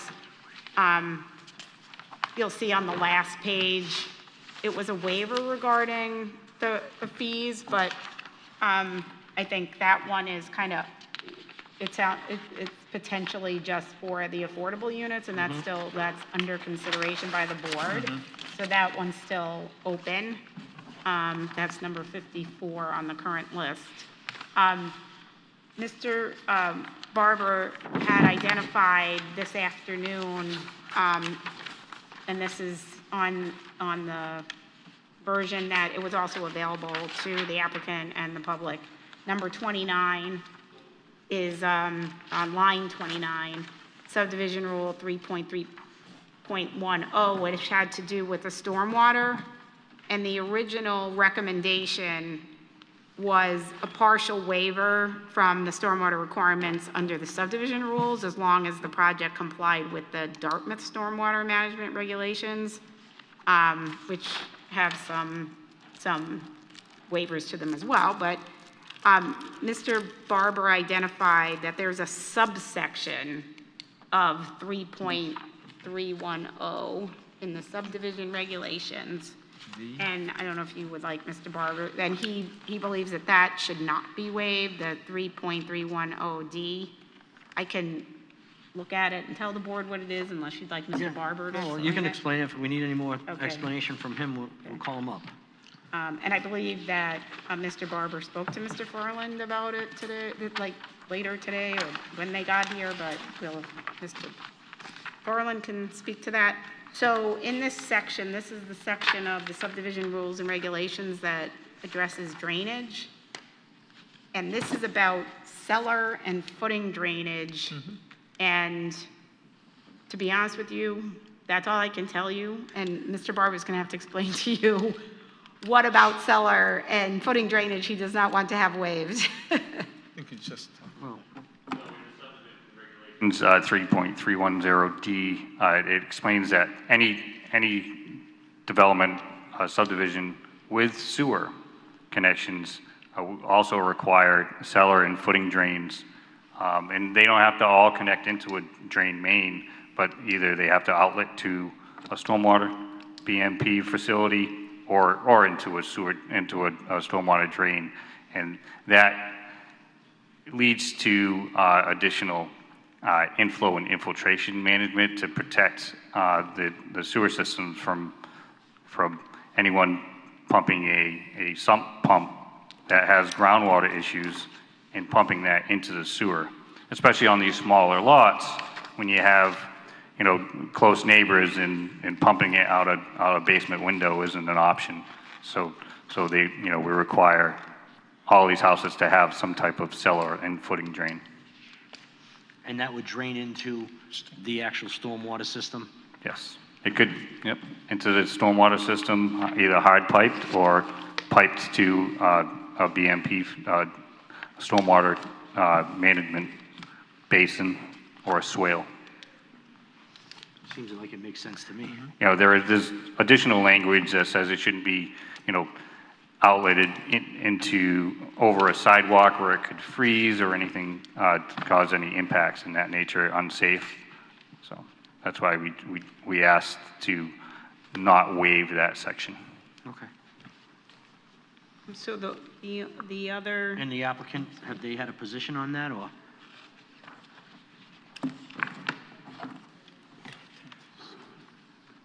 I would just add, if the house, I was willing to do this if the house was within 2 feet of the seasonal high groundwater. But if the house is well above 2 feet, I just don't see a need to add this to the unit. More importantly, we would have to add drain stubs along this entire development for the 138 units. And if they're outside, if they're above groundwater, then there's really no need for the sump pump. So I was saying we would provide this with any of the buildings that are within the 2 feet, which is, I believe, their language, of seasonal high groundwater. But is that within that subsection of 3.310, where if you're above 2 feet from the groundwater level, you don't need to tie in? If you could come up, Mr. Yes, that is not in that subsection. The actual, it states in that subsection D that waivers from the cellar drain requirement will not be permitted in subdivisions which have a sewer service. Okay. So that's under the subdivision control law, the planning board has the right to waive any of their own regulations. So this, if this was a conventional subdivision, they'd be requesting this from the planning board, but the planning board's rules don't, but it's a 40B, so the zoning board is in a different position. You can consider it, I think. Mr. Barber is suggesting not to waive it.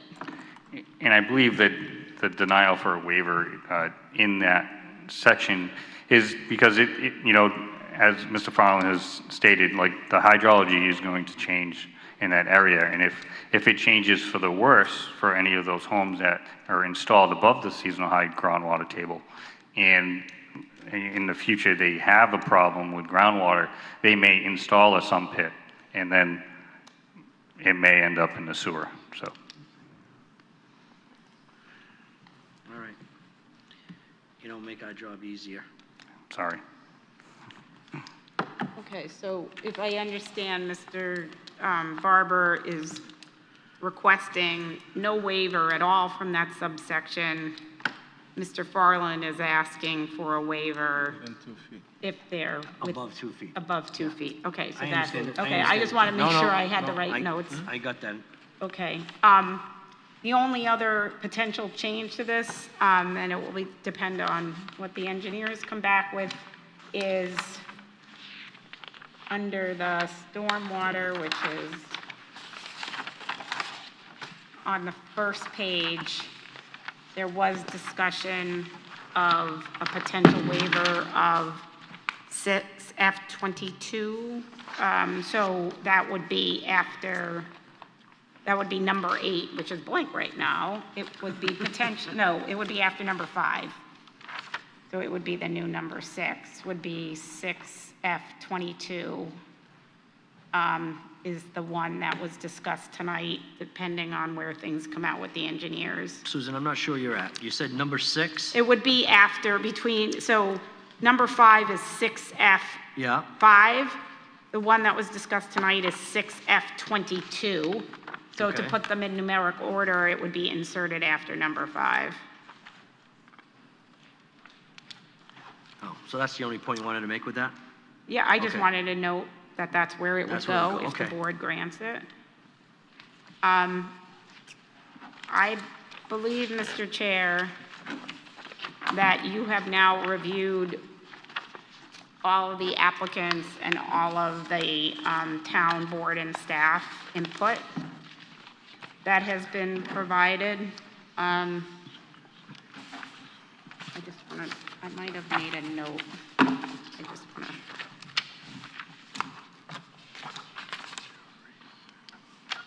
I think that that's, I don't think that there's one additional comment on page, on D1 of the conditions. Did you say Z? D, I'm Oh, sorry, D. D as in dog. I don't have a Z, thank goodness. I don't think you did, but that's why I was wondering. That's what I heard.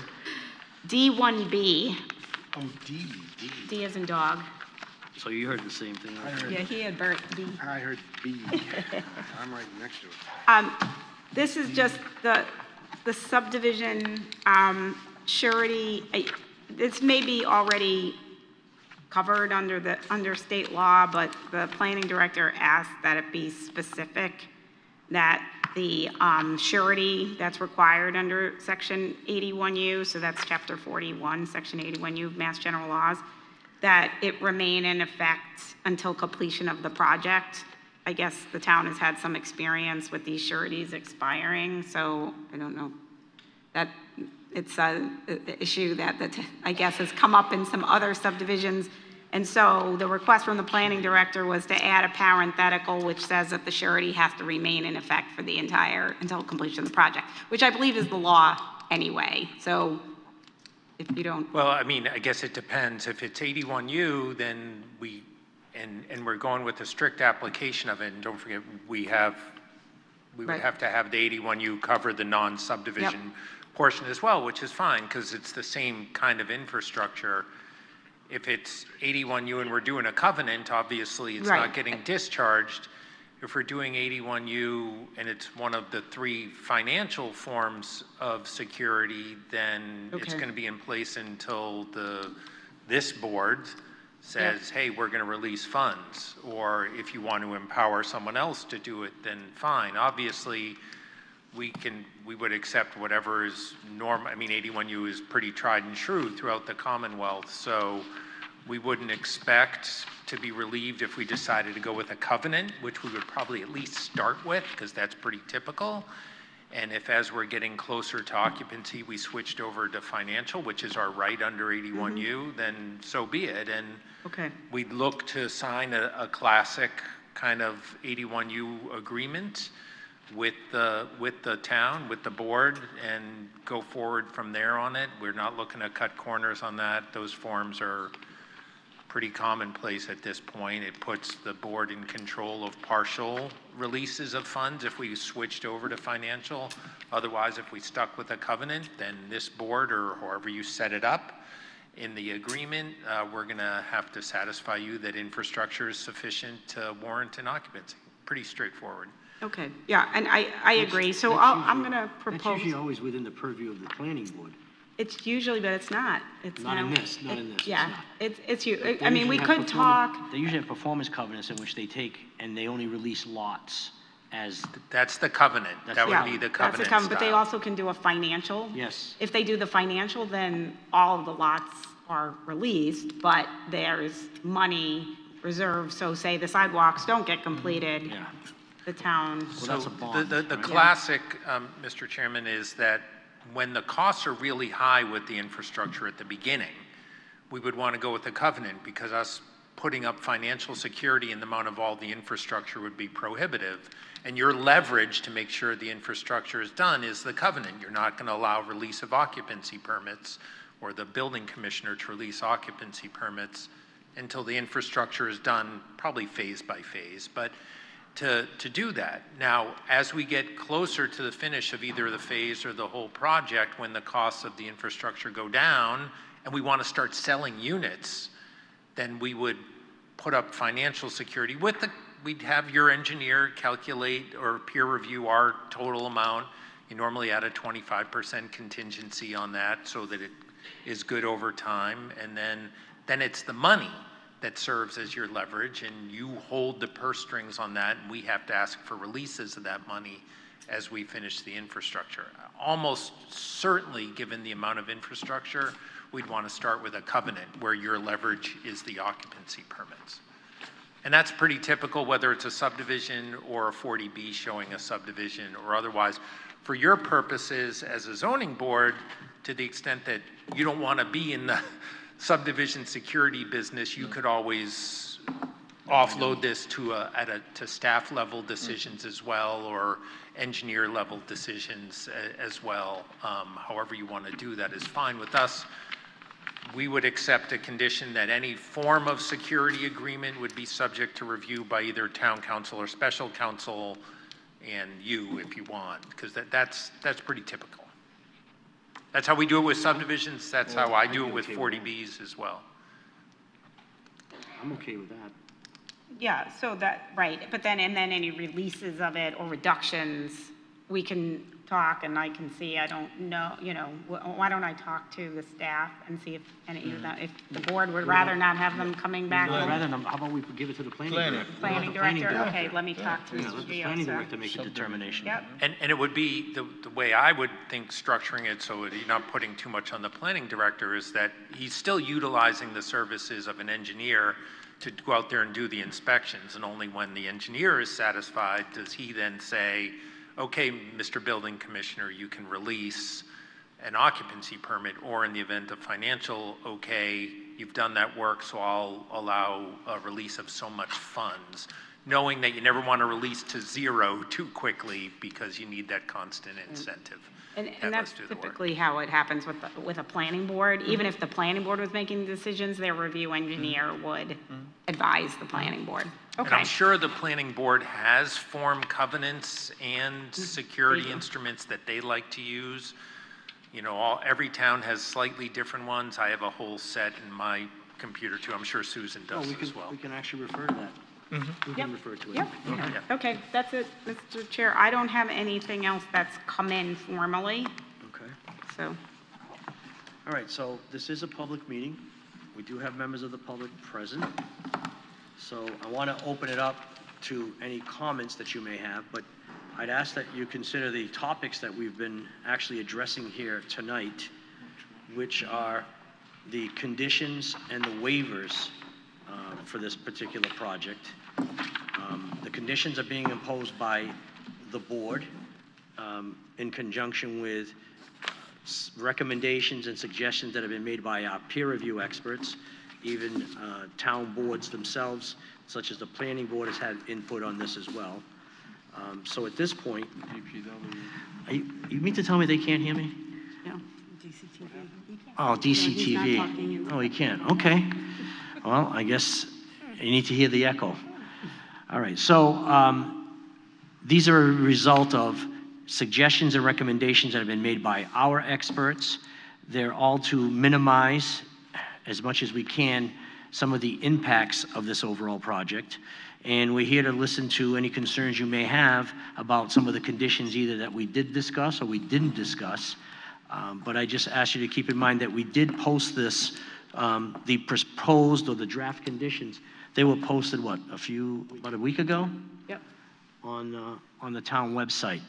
But if there's anyone in the audience that'd like to come forward to speak to us about some of the conditions that we have imposed as to whether or not you feel that they're sufficient or insufficient, we're here to listen to you.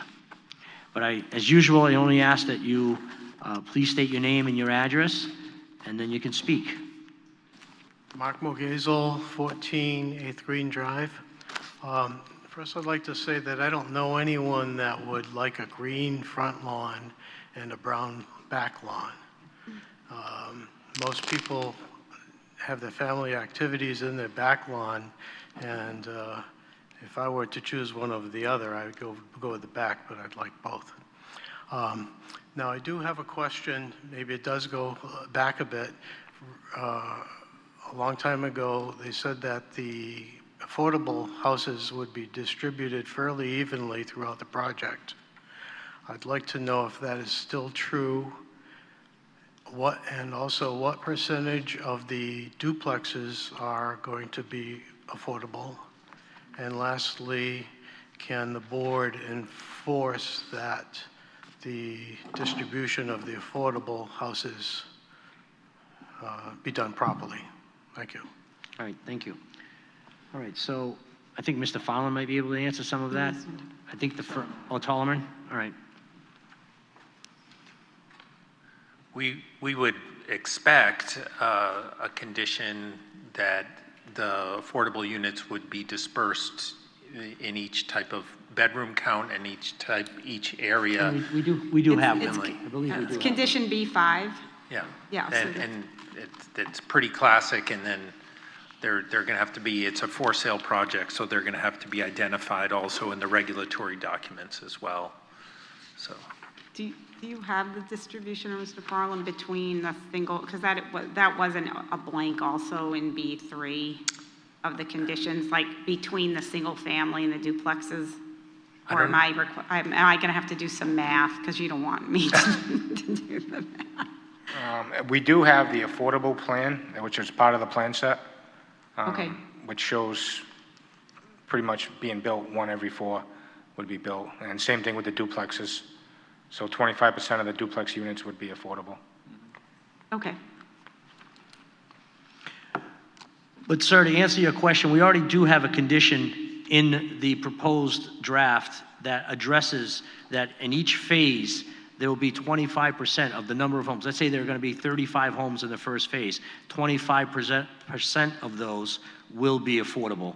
And I think I was just informed now that even within the duplexes, it'll be the same. It'll be 25% there as well. Is that correct? Okay. Thank you.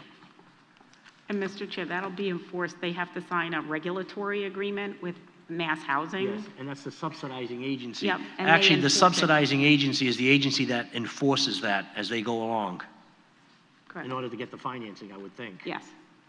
If they don't comply with it, they're not probably going to get, they're not going to get the financing at each phase of it.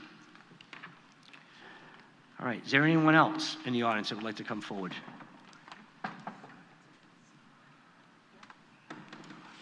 We're going to have ladies first. Hi, Diane Kiltica, 39 Bayberry Lane, North Dartmouth. Let's talk about the elephant in the room. Where's the exit? We have an entrance, and where's the exit? Well, right now, I think you're trying to get at the emergency exit. I think that's what you're trying to No, I'm talking about an exit. All right, well, that's an entrance and an exit. And that's going to handle all those units. Well, we have a gentleman here if you want to have him speak about the traffic, well, actually the traffic, yeah, it's an inflow of traffic in the subdivision itself. He could speak to that as to Okay. given the number of units. We'll have him Thank you come up. much. We're going to make him earn his money tonight.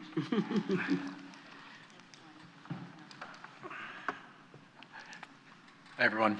Members of the board, thank you for having me this evening. Excuse me. Jeff Bandini, Niche Engineering, Senior Project Manager. Niche was tasked with doing the peer review for the project. We conducted several rounds of review with the applicant's traffic engineer, Vanessa and Associates, and produced fairly substantial review of their documentation regarding the traffic study, which included both the question as far as the number of trips coming in and out of the site, as well as reviewing some of the sort of off-site traffic flows at some of the adjacent intersections. We had a comprehensive review that suggested many different additional areas of study. We responded to the applicant's response to our comments, and then responded a second time and reviewed several draft conditions with the town to address potential concerns with future traffic along Tucker Road and some of those adjacent intersections. Most, if not all, of which are memorialized in the draft conditions that were included in the documentation. But basically, the vehicles coming in and out of the site would do so under that single driveway there.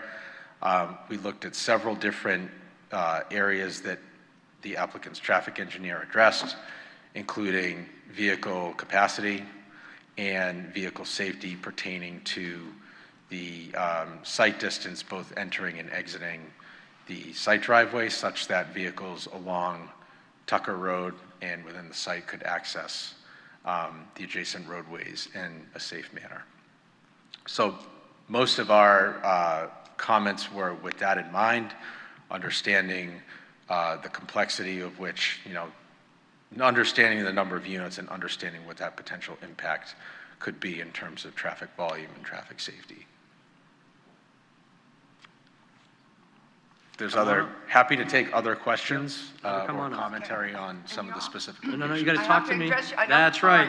In your formula, sir, Yeah. in your formula, did you indicate FedEx drivers, Uber drivers, daily deliveries, I mean, you're talking about your data. What went into your data? When I was here previously, we had addressed part of that commentary, but happy to go over it Yes. again, if that's the board's pleasure. Please. Yeah, so basically the number of trips coming in and out of the site was calculated by a publication by the Institute of Transportation Engineers, which oversees a comprehensive assessment of all of the data for all of the different uses, this type of development and these type of units in particular. And basically, that gives you a average rate of all of the different trips for both for the average daily, the weekday peak hour, weekday morning peak hour, weekday afternoon peak hour, based on an average of all of the different types of development of this size, given the number of trips. The Institute of Transportation Engineers just completed their recent publication of the trip generation manual last fall, so the data that the applicant's traffic engineer is using is the most comprehensive trip assessment that there is.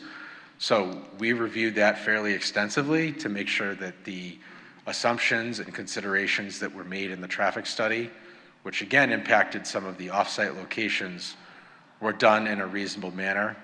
And those trips do include, to answer your question, the specifics behind deliveries and drop-offs and things like that, which are incorporated in that latest data set.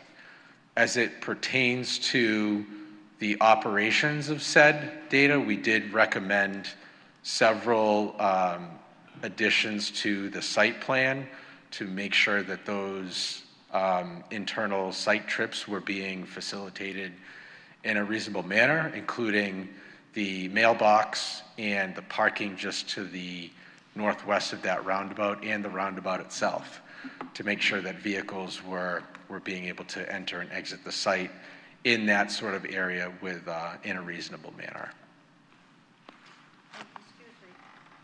Excuse me, ma'am. If you want to ask a question, you have to ask a question to the board, and then it will be directed. But we're going to have Mr. For the moment, Mickelson Mr. is the Mickelson, name. I'm sorry.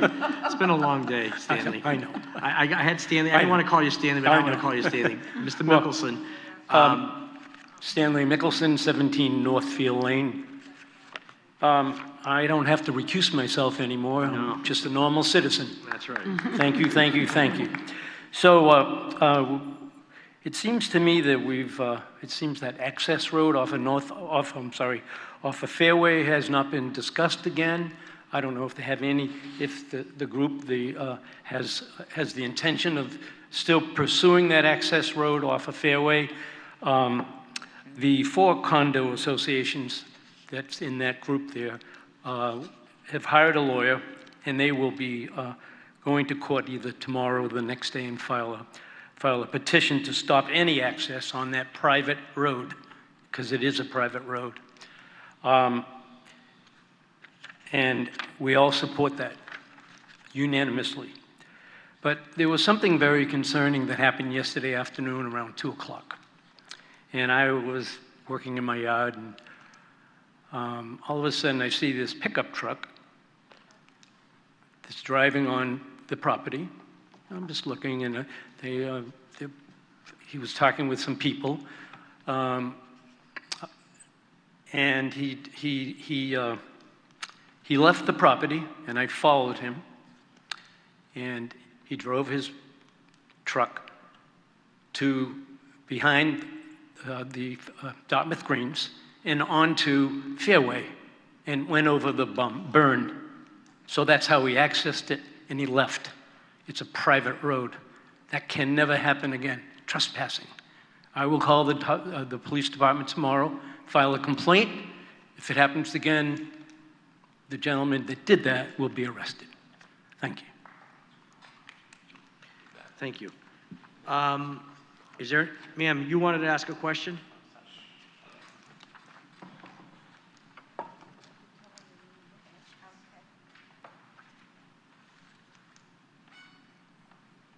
It's Linda Waxler, and I want to ask a question about what you... Ma'am, you have to actually, you ask the board the question. Yes. And then he will answer it. Asking what he found out about what happened with the light on Tucker Road, going down Tucker Road, and on Route 6, what happened, what if they found out what's going to happen at that light with all the people from this, from these houses?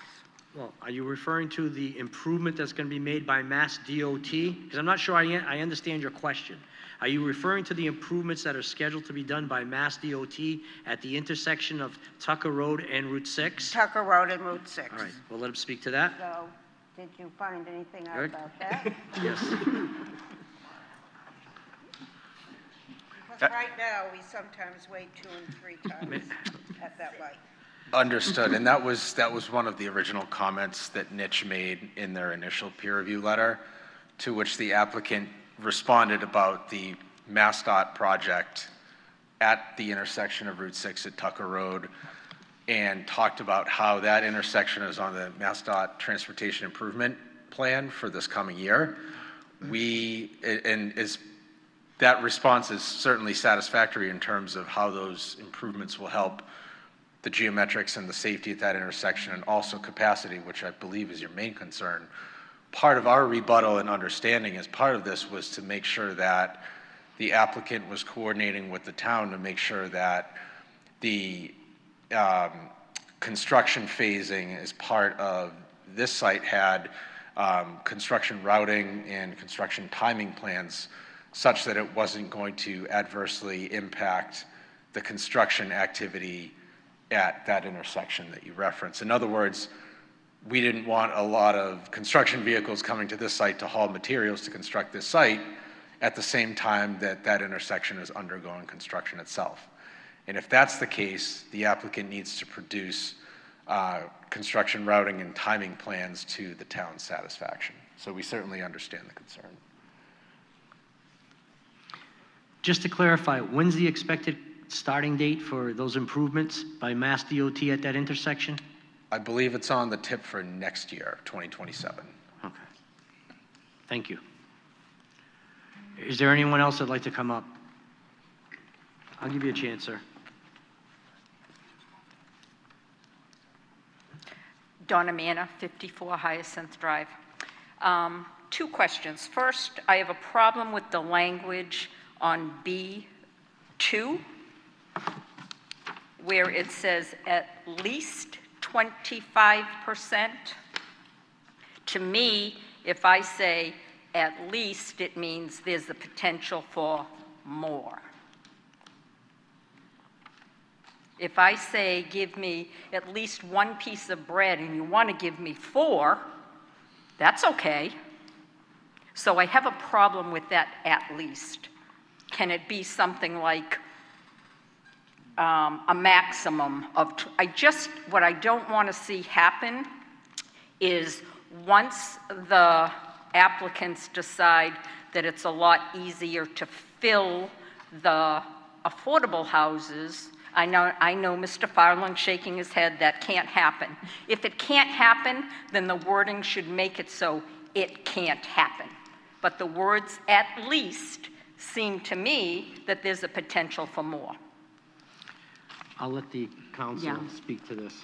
So the statute requires, the Chapter 40B statute states that at least 25% of the units shall be affordable to persons making not more than 80% of the median income for the area.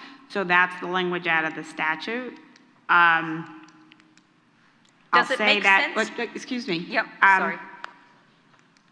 These units do, even though, nothing is inexpensive in Massachusetts anymore, these units are required to be sold for so much less than the market rate units that I have never, in all the 40Bs I've been involved with, and I've been doing this 30 years, I've never seen the developer sell 1 more unit as affordable than they were legally required to do. So there's no financial incentive. There's no financial incentive for them to do so. But this is the language from the statute. And I know, and I've seen it, and I saw it in your, the other in the preserve, I guess it was. Yes. The language was the same, and I understand that, but to me, that is a potential loophole. I don't see it as such, ma'am, because I don't see where any developer would want to put more than 25% of the units as affordable. Okay, if that's, but I did want to thank you for the conditions in here that try to protect Fairway Drive and the abutters with not having construction vehicles and construction worker vehicles parked on Fairway Drive. I would like to see that perhaps that could be expanded so that when those houses that are close to Fairway Drive end up being built, that the block party that happens doesn't end up with their company, their visitors, their guests parking on Fairway Drive because it's an easy access to those back lots. Quite frankly, ma'am, I think that that's a police issue. If there's someone parking on a private way who doesn't have a right to be there, that's as simple as a telephone call, just like Mr. Mickelson could have done and may be doing anytime he sees anyone there on the private roadway. Okay, okay. Well, thank you for the ones that you did put in that try to protect us. And I thank you. Come on up. Well, actually, there was a gentleman behind you that I saw, but I'll give you an opportunity. I saw you second, so he's allowing you to come forward. Good. Lou White, 12 Northfield Lane. I'm going to address my comments entirely to section L7. And I want to start by talking about the data that was used. The TIA specifically studied 3 intersections. Of those, and the data they used, which was referred to before, is from national standards. Okay, these national standards are based on all the communities, which means statistically they are biased towards larger communities and what they are willing to expect and accept, as opposed to smaller communities like Dartmouth. So these statistics, and they were questioned before, but that's not even the most important thing, because they studied 3 intersections only, and they studied them independently, as if they operated in a vacuum. They ignored the other 7 intersections on the Tucker Road corridor, 5 of which contain 50 or more residences. So they will also be queuing at these other side streets, as well as at these lights. And the technique they used, and I have taught statistics. I'm a retired chief technical officer from high-tech companies. If you take the technique they used is static modeling. And they did it as one intersection at a time. They did not look at how operations are affected along the entire Tucker Road corridor. So if you take a look at that, and again, there are these issues all identified in L7. I don't have any exception. I don't have any problem with the way with what was identified. What I have a problem with is that they don't seem to be entirely resolved.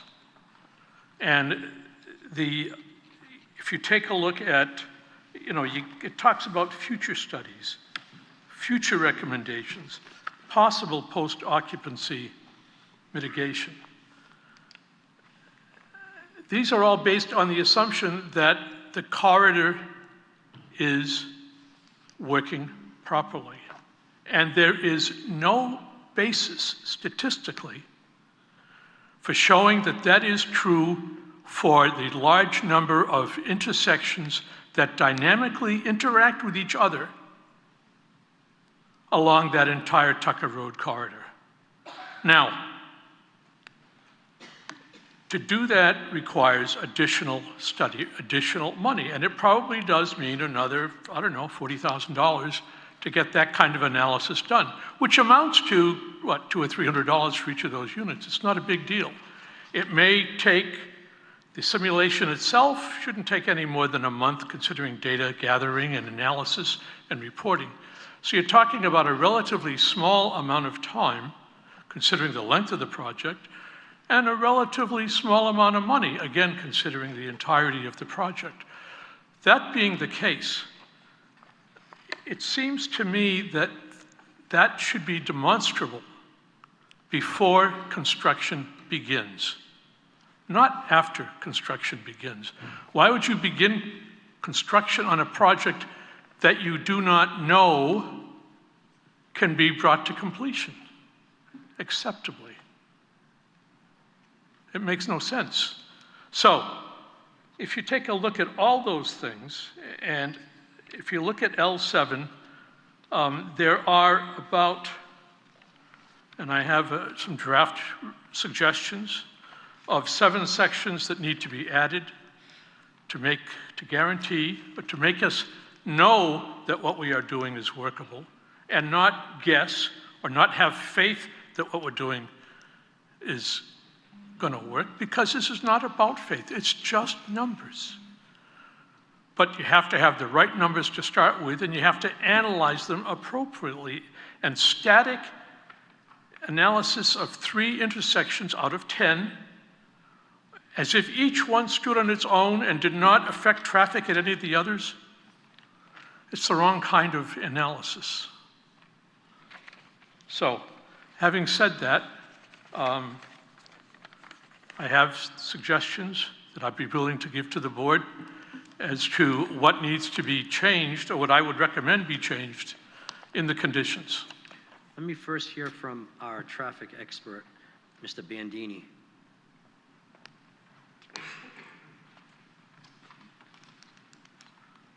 Did you hear most of that? I did, yes. Okay. Yes. Again, the applicant's traffic engineer produced a traffic impact study that aimed to capture the predicted impact on the study area. Our response to comments suggested additional study beyond what was included in the original applicant's traffic study, which included additional crash analysis, additional speed study analysis, and expansion of the study area to include additional locations such as Allen Street, particular Allen Street at Slocum Road, which was identified as one of the locations that we felt would be impacted by the project that were not captured in the applicant's original study.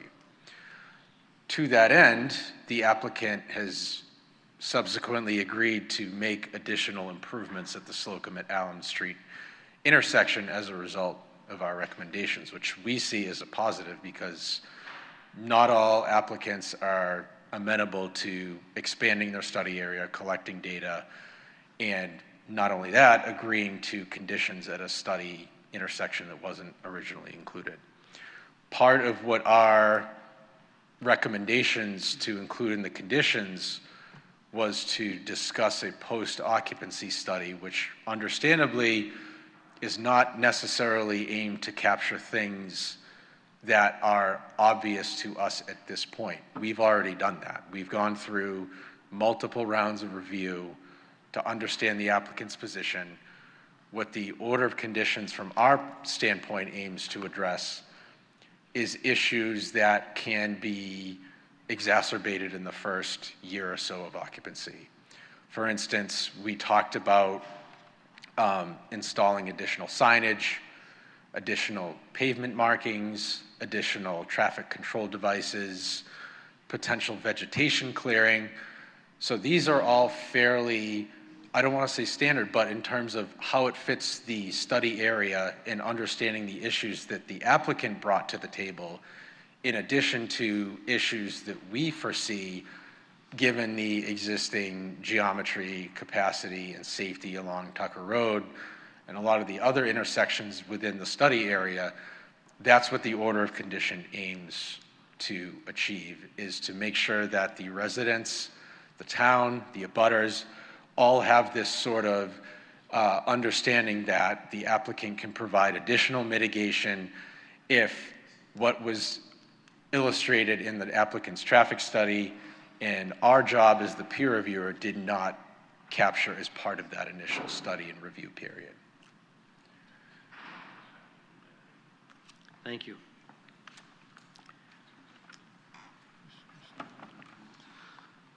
I agree with pretty much everything that he said. Those are necessary things. I believe they are necessary. That doesn't mean that they're sufficient.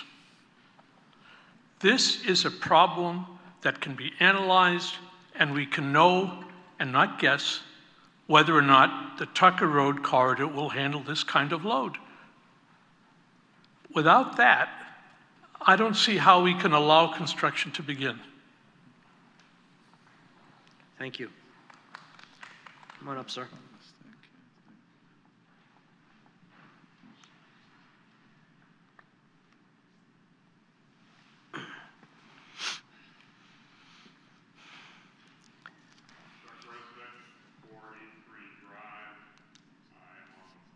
Directors of the Mill Valley Farms Condo Association, and one of the four condo associations responsible for Fairway Drive.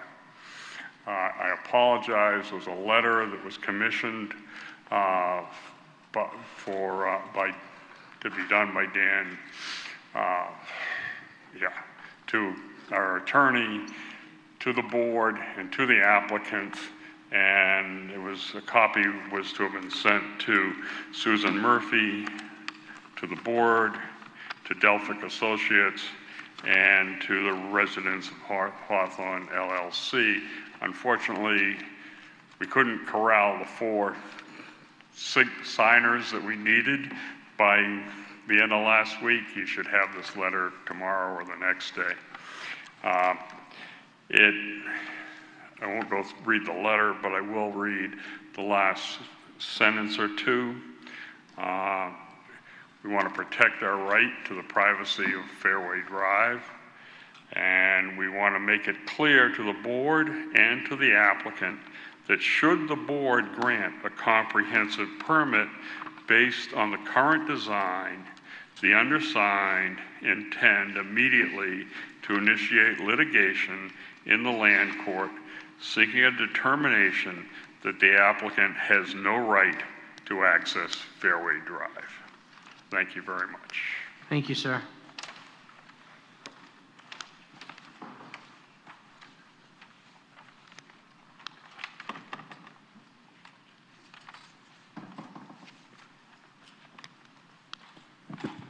Good evening. My name is Edward Pacheco. I live at 188 Hicksville Road. I bring to you today concern with regards, picking up on what Mr. Almy and Mr. Barber had said with regard to the water situation.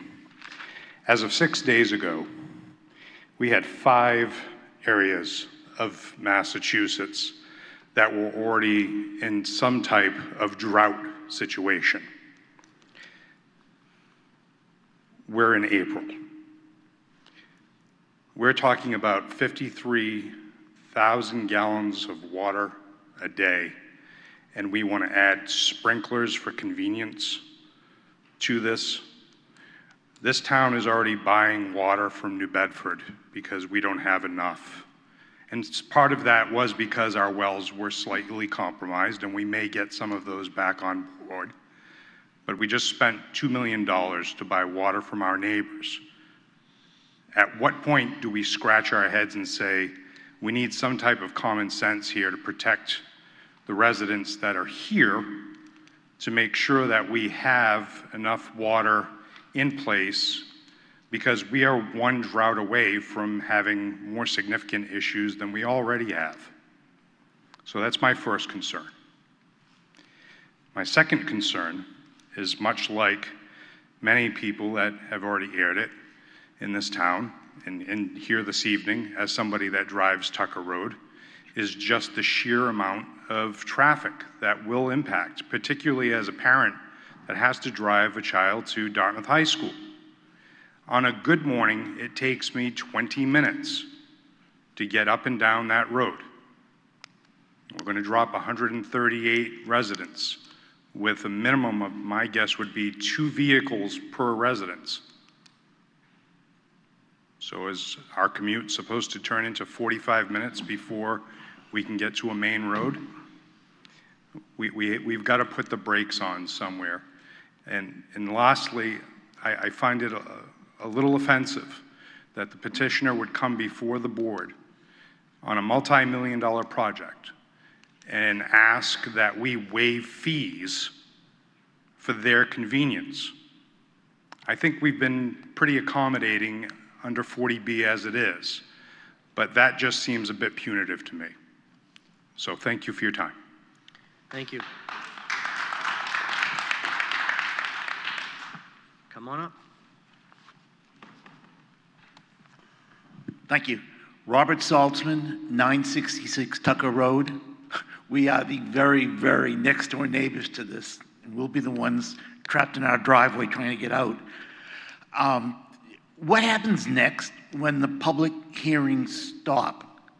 If you approve the project with your 30 pages of conditions and the applicant refuses and just goes to the state for a simple yes or no without any conditions, what town board or administrator will be responsible for representing the town and its conditions? I'm going to turn to our attorney to answer that question. Okay, so the process is that tonight is the last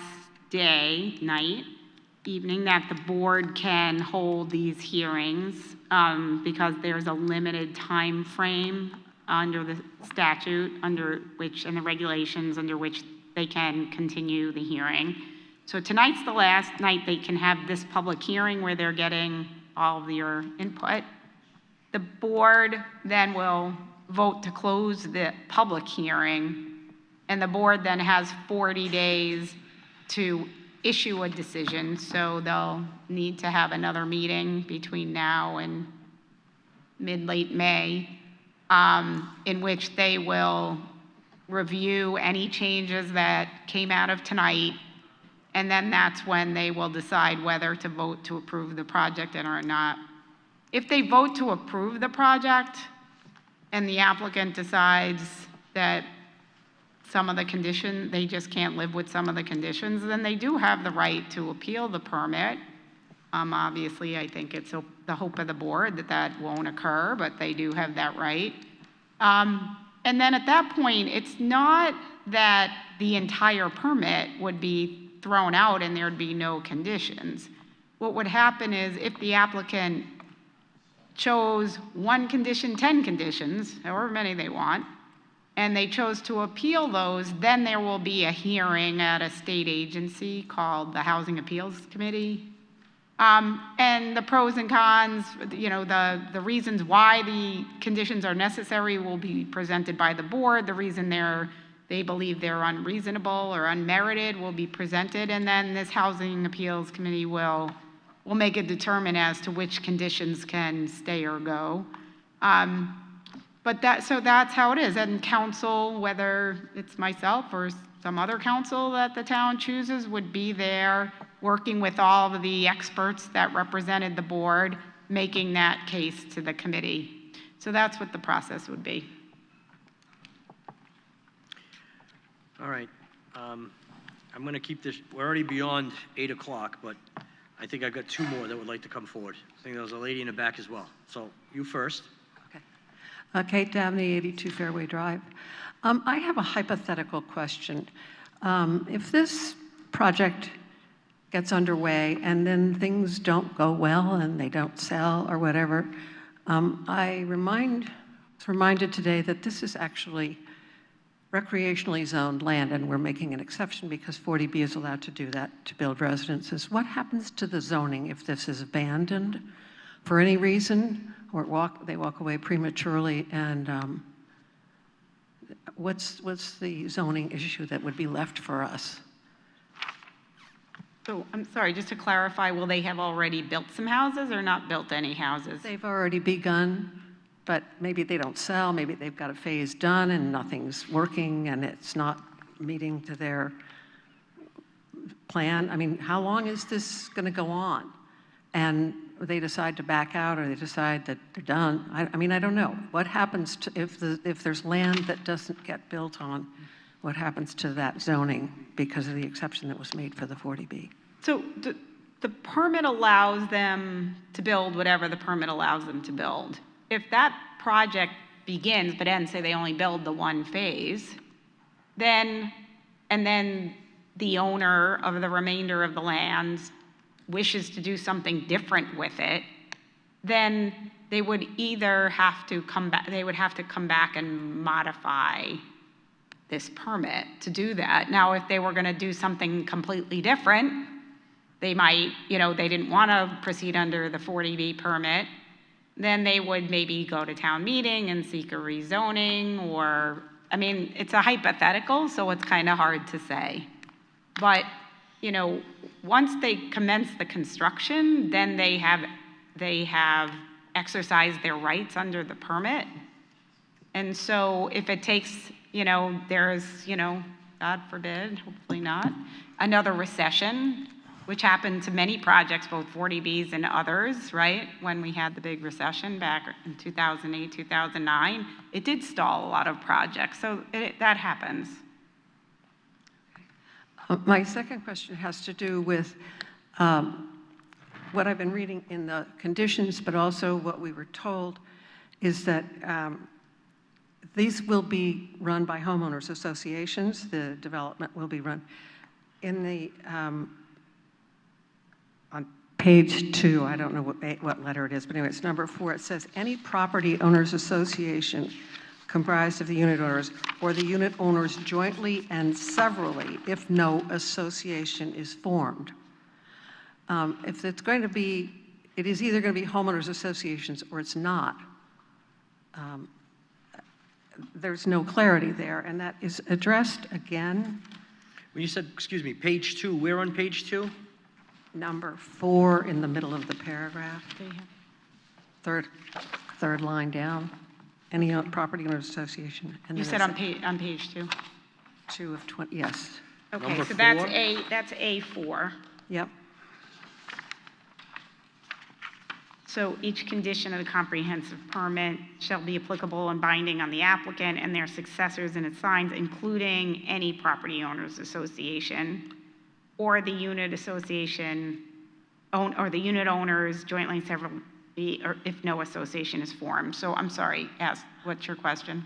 We were told it was going to be homeowners associations, and that's leaving an out to homeowners associations, was what my understanding was.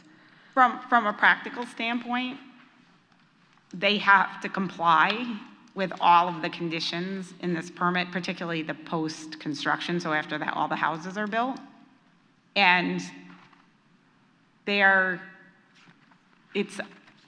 I don't see a scenario where there's not a homeowners association because they're all going to be responsible for plowing the roads, for taking care of the amenities building, et cetera. What this language does is not an out. It actually protects the town so that if they never form the homeowners association, because their, council forgets, using Mr. Tallerman, then the town's able to enforce it against all of the owners, all 138 owners. If there's no homeowners association and the town doesn't have that language, then they have no one to go after. This way they're going after all of the owners. So it's really more of a protection to the town than an out for the developer. Okay, thank you. Ma'am, you'll be last. Yep. Hi, Beth Santos, Captain John Smith Circle. I just seeing that on the big screen, I'm just blown away the size and the massiveness of this. Being where I live, getting down Tucker Road takes me 20 minutes just to get to Route 6, and I'm not that far from it. Also, the water problems. Some of my friends that have wells, their wells dried up last summer. They had no water. So to see this being pulled out of us to take care of all these homes, like how many of that 138 is affordable housing? It's 25%. There's an actual number. 35. 35 units. So why are we allowing for 40B's affordable housing that we have to do this because of the state? Why is the town allowing another 100 houses to go in to put stress on our streets, stress on our water, stress on our police, stress on our schools, stress on our police? We have volunteer firemen. We don't even have a fire department, and we're going to put an extra 100 houses that we don't need to, that I don't understand why it's being put in there. It Thank you, just ma'am. blows my mind that this is being allowed. Thank you. All right. Having heard from the public at this point, I think we should, before we close the hearing, I think we should check on dates. What do we have for our next meeting? Actually, we don't even need the petitioner on this. It's only us. Right, so it's only not, us. it's not going to be a hearing. The deadline, it would be, the 40 days would be Saturday, May 23rd, so that would be Friday, May 22nd. Okay. The board does have a hearing scheduled, Michelle? May 14th, so it could be done prior to your 6 PM hearing. Now, let's assume that there are some issues with some finalized language. Would you think that would give us enough time to still be able to do it before the 22nd? Well, that's what's today, April. That gives us a month. So the other option is if the board wanted to discuss it, you could discuss it during your previous hour on April 30th, unless the board wants to add an additional night. So I that's think I'd rather just add an additional night, and that way, if we want to vote on it, we vote on it. If there's any issues, we could still have plenty of time to address what those issues are, in case we need the experts to discuss anything. If I may? Yes. I mean, if we're all working towards the same goal of getting something that protects the water, the sewer, the infrastructure, these technical things, and you need a little bit more time to get it done. I know you guys have a pretty rigorous schedule because you're juggling a bunch of projects right now. Just talk to us. I mean, you got 40 days to do it. If you need an extra week or two to get it done, we're going to give you an extra week or two to get it done. So schedule how you see fit, but everyone seems to be working in good faith to get this done the right way, and we don't want to overtax you. I thank you for that, Mr. Tollerman. So the May 14th date, which is the hour before? Yeah. Regular scheduled meeting? So- We could do that? May 14th? May 14th at 5? Okay. Well, just a quick question. Sure. So if we close the public hearing tonight and May 14th we're not ready, can we ask for an extension at that time, or is that? No, That sounds administrative to me and not necessarily substantive. 100% you can. And what I'm representing to you here tonight is I'm not going to stonewall you on that. If everyone's working, and Mr. Farland is working with Mr. Barber, and everyone else, we're going to give you an extra couple weeks if you need it. We've come this far together. We agree to most of the conditions. There's a few technical ones you want to get right. We may not need it, but in case we do. Yeah. Again, we're going to be whatever you want. Please feel free to schedule an extra night if that's what you want. But if you come up against a wall for whatever reason, quorum issues, I don't expect that we will. know. I don't expect that we will, but just in case, I'd like to have that additional breather. So, gentlemen, what are you May thinking about the 14th? 14th and knowing that we only have a week in case there's some remaining issue? Then we'll have to have if we can't, we'll have to have. Well, actually, we have 2 weeks. You have a after the meeting 14th. on the 21st as well. Oh, no. All right. But it's not 2 weeks. No, No. it's a week. Yeah, it would be the 21st. Well, I don't have a meeting on the 21st on my calendar right now. Do we have one on the 21st? Yes, you did. Yes, you should. You should have it scheduled. I don't. Because you continued a hearing to the 21st. Oh, I did? Yes. Okay. Well, I'm going to find out soon. Well, I know now. So that's fine. We'll put it on for the 14th, 5 o'clock, gentlemen. Attorney Farrier? That's fine with me. Okay. Fine with me. All right, so gentlemen, I guess this Well, is the first time. we need- I want to entertain a So you motion to close the public hearing, so public that will hearing, just be. yeah. So, why don't you that will guys just get all the be a information Meeting, not a And then we hearing. continue for May 14th. That's right, so that we can meet in session. is kosher to reopen? No, you wouldn't reopen. So, No, we're not going to reopen the meeting. No, I understand that. But if we have to get something extra done, no, it's we're just talking about it's just the resolving the deliberation. language? Yes, All right, if the gotcha. deliberation, it can't be completed. Gotcha. Then Attorney Tallerman is saying, depending on your schedule, they would work with you on the timing. I don't expect that we're going to need that anyway, but just in case.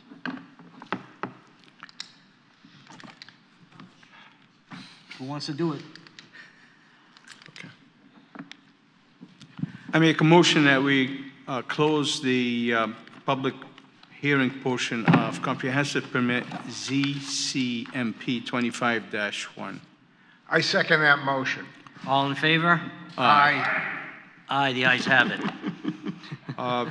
I make a motion that we continue Deliberation. of comprehensive permit ZCMP 25-1 to May 14th at 5 o'clock. Second that motion. All in favor? Aye. Aye, the ayes have it. Okay, so we have one more piece of business before the board yeah. can depart. The board received for the Preserve 40. Yes. We don't have that documentation yet. Are we going to adjourn tonight's meeting? We should adjourn. Or are we going to do this on the record? Well, it's just an administrative scheduling. We're not going to talk anything substantive. Okay, So the board received a request for a determination under the regulations for the Preserve 40B as to a determination as to whether a request is insubstantial or substantial. Excuse me, folks, we're still in session. Folks, we're still in session. I don't have one. I ask that if you need to speak to anyone, you can do it outside in the hallway. We're still in session. Thank you. Bye-bye. Have a nice night. So under the regulations, the board's required to make that determination within 20 days. A public hearing is not required to make the determination. So that would, since you already have a meeting scheduled on April 30th, that would be within your 20 days. If at that time you determine it's insubstantial, then the applicant can just proceed. If you determine it's substantial, then you will have 30 days to schedule a public hearing in which both sides can be heard. So at this time, the recommendation is that unless the board wants to schedule another night, which doesn't seem necessary for this conversation, which should be brief, I would assume, just making the determination, that you add it to your 5 o'clock hour on April 30th. We have Bono Court. Oh, yeah. We have Bono Court. Yeah. We'll have, The 6 o'clock for Sherbrooke. right, Yeah. so between Yeah, 5 and and 6. 6. We can put it on.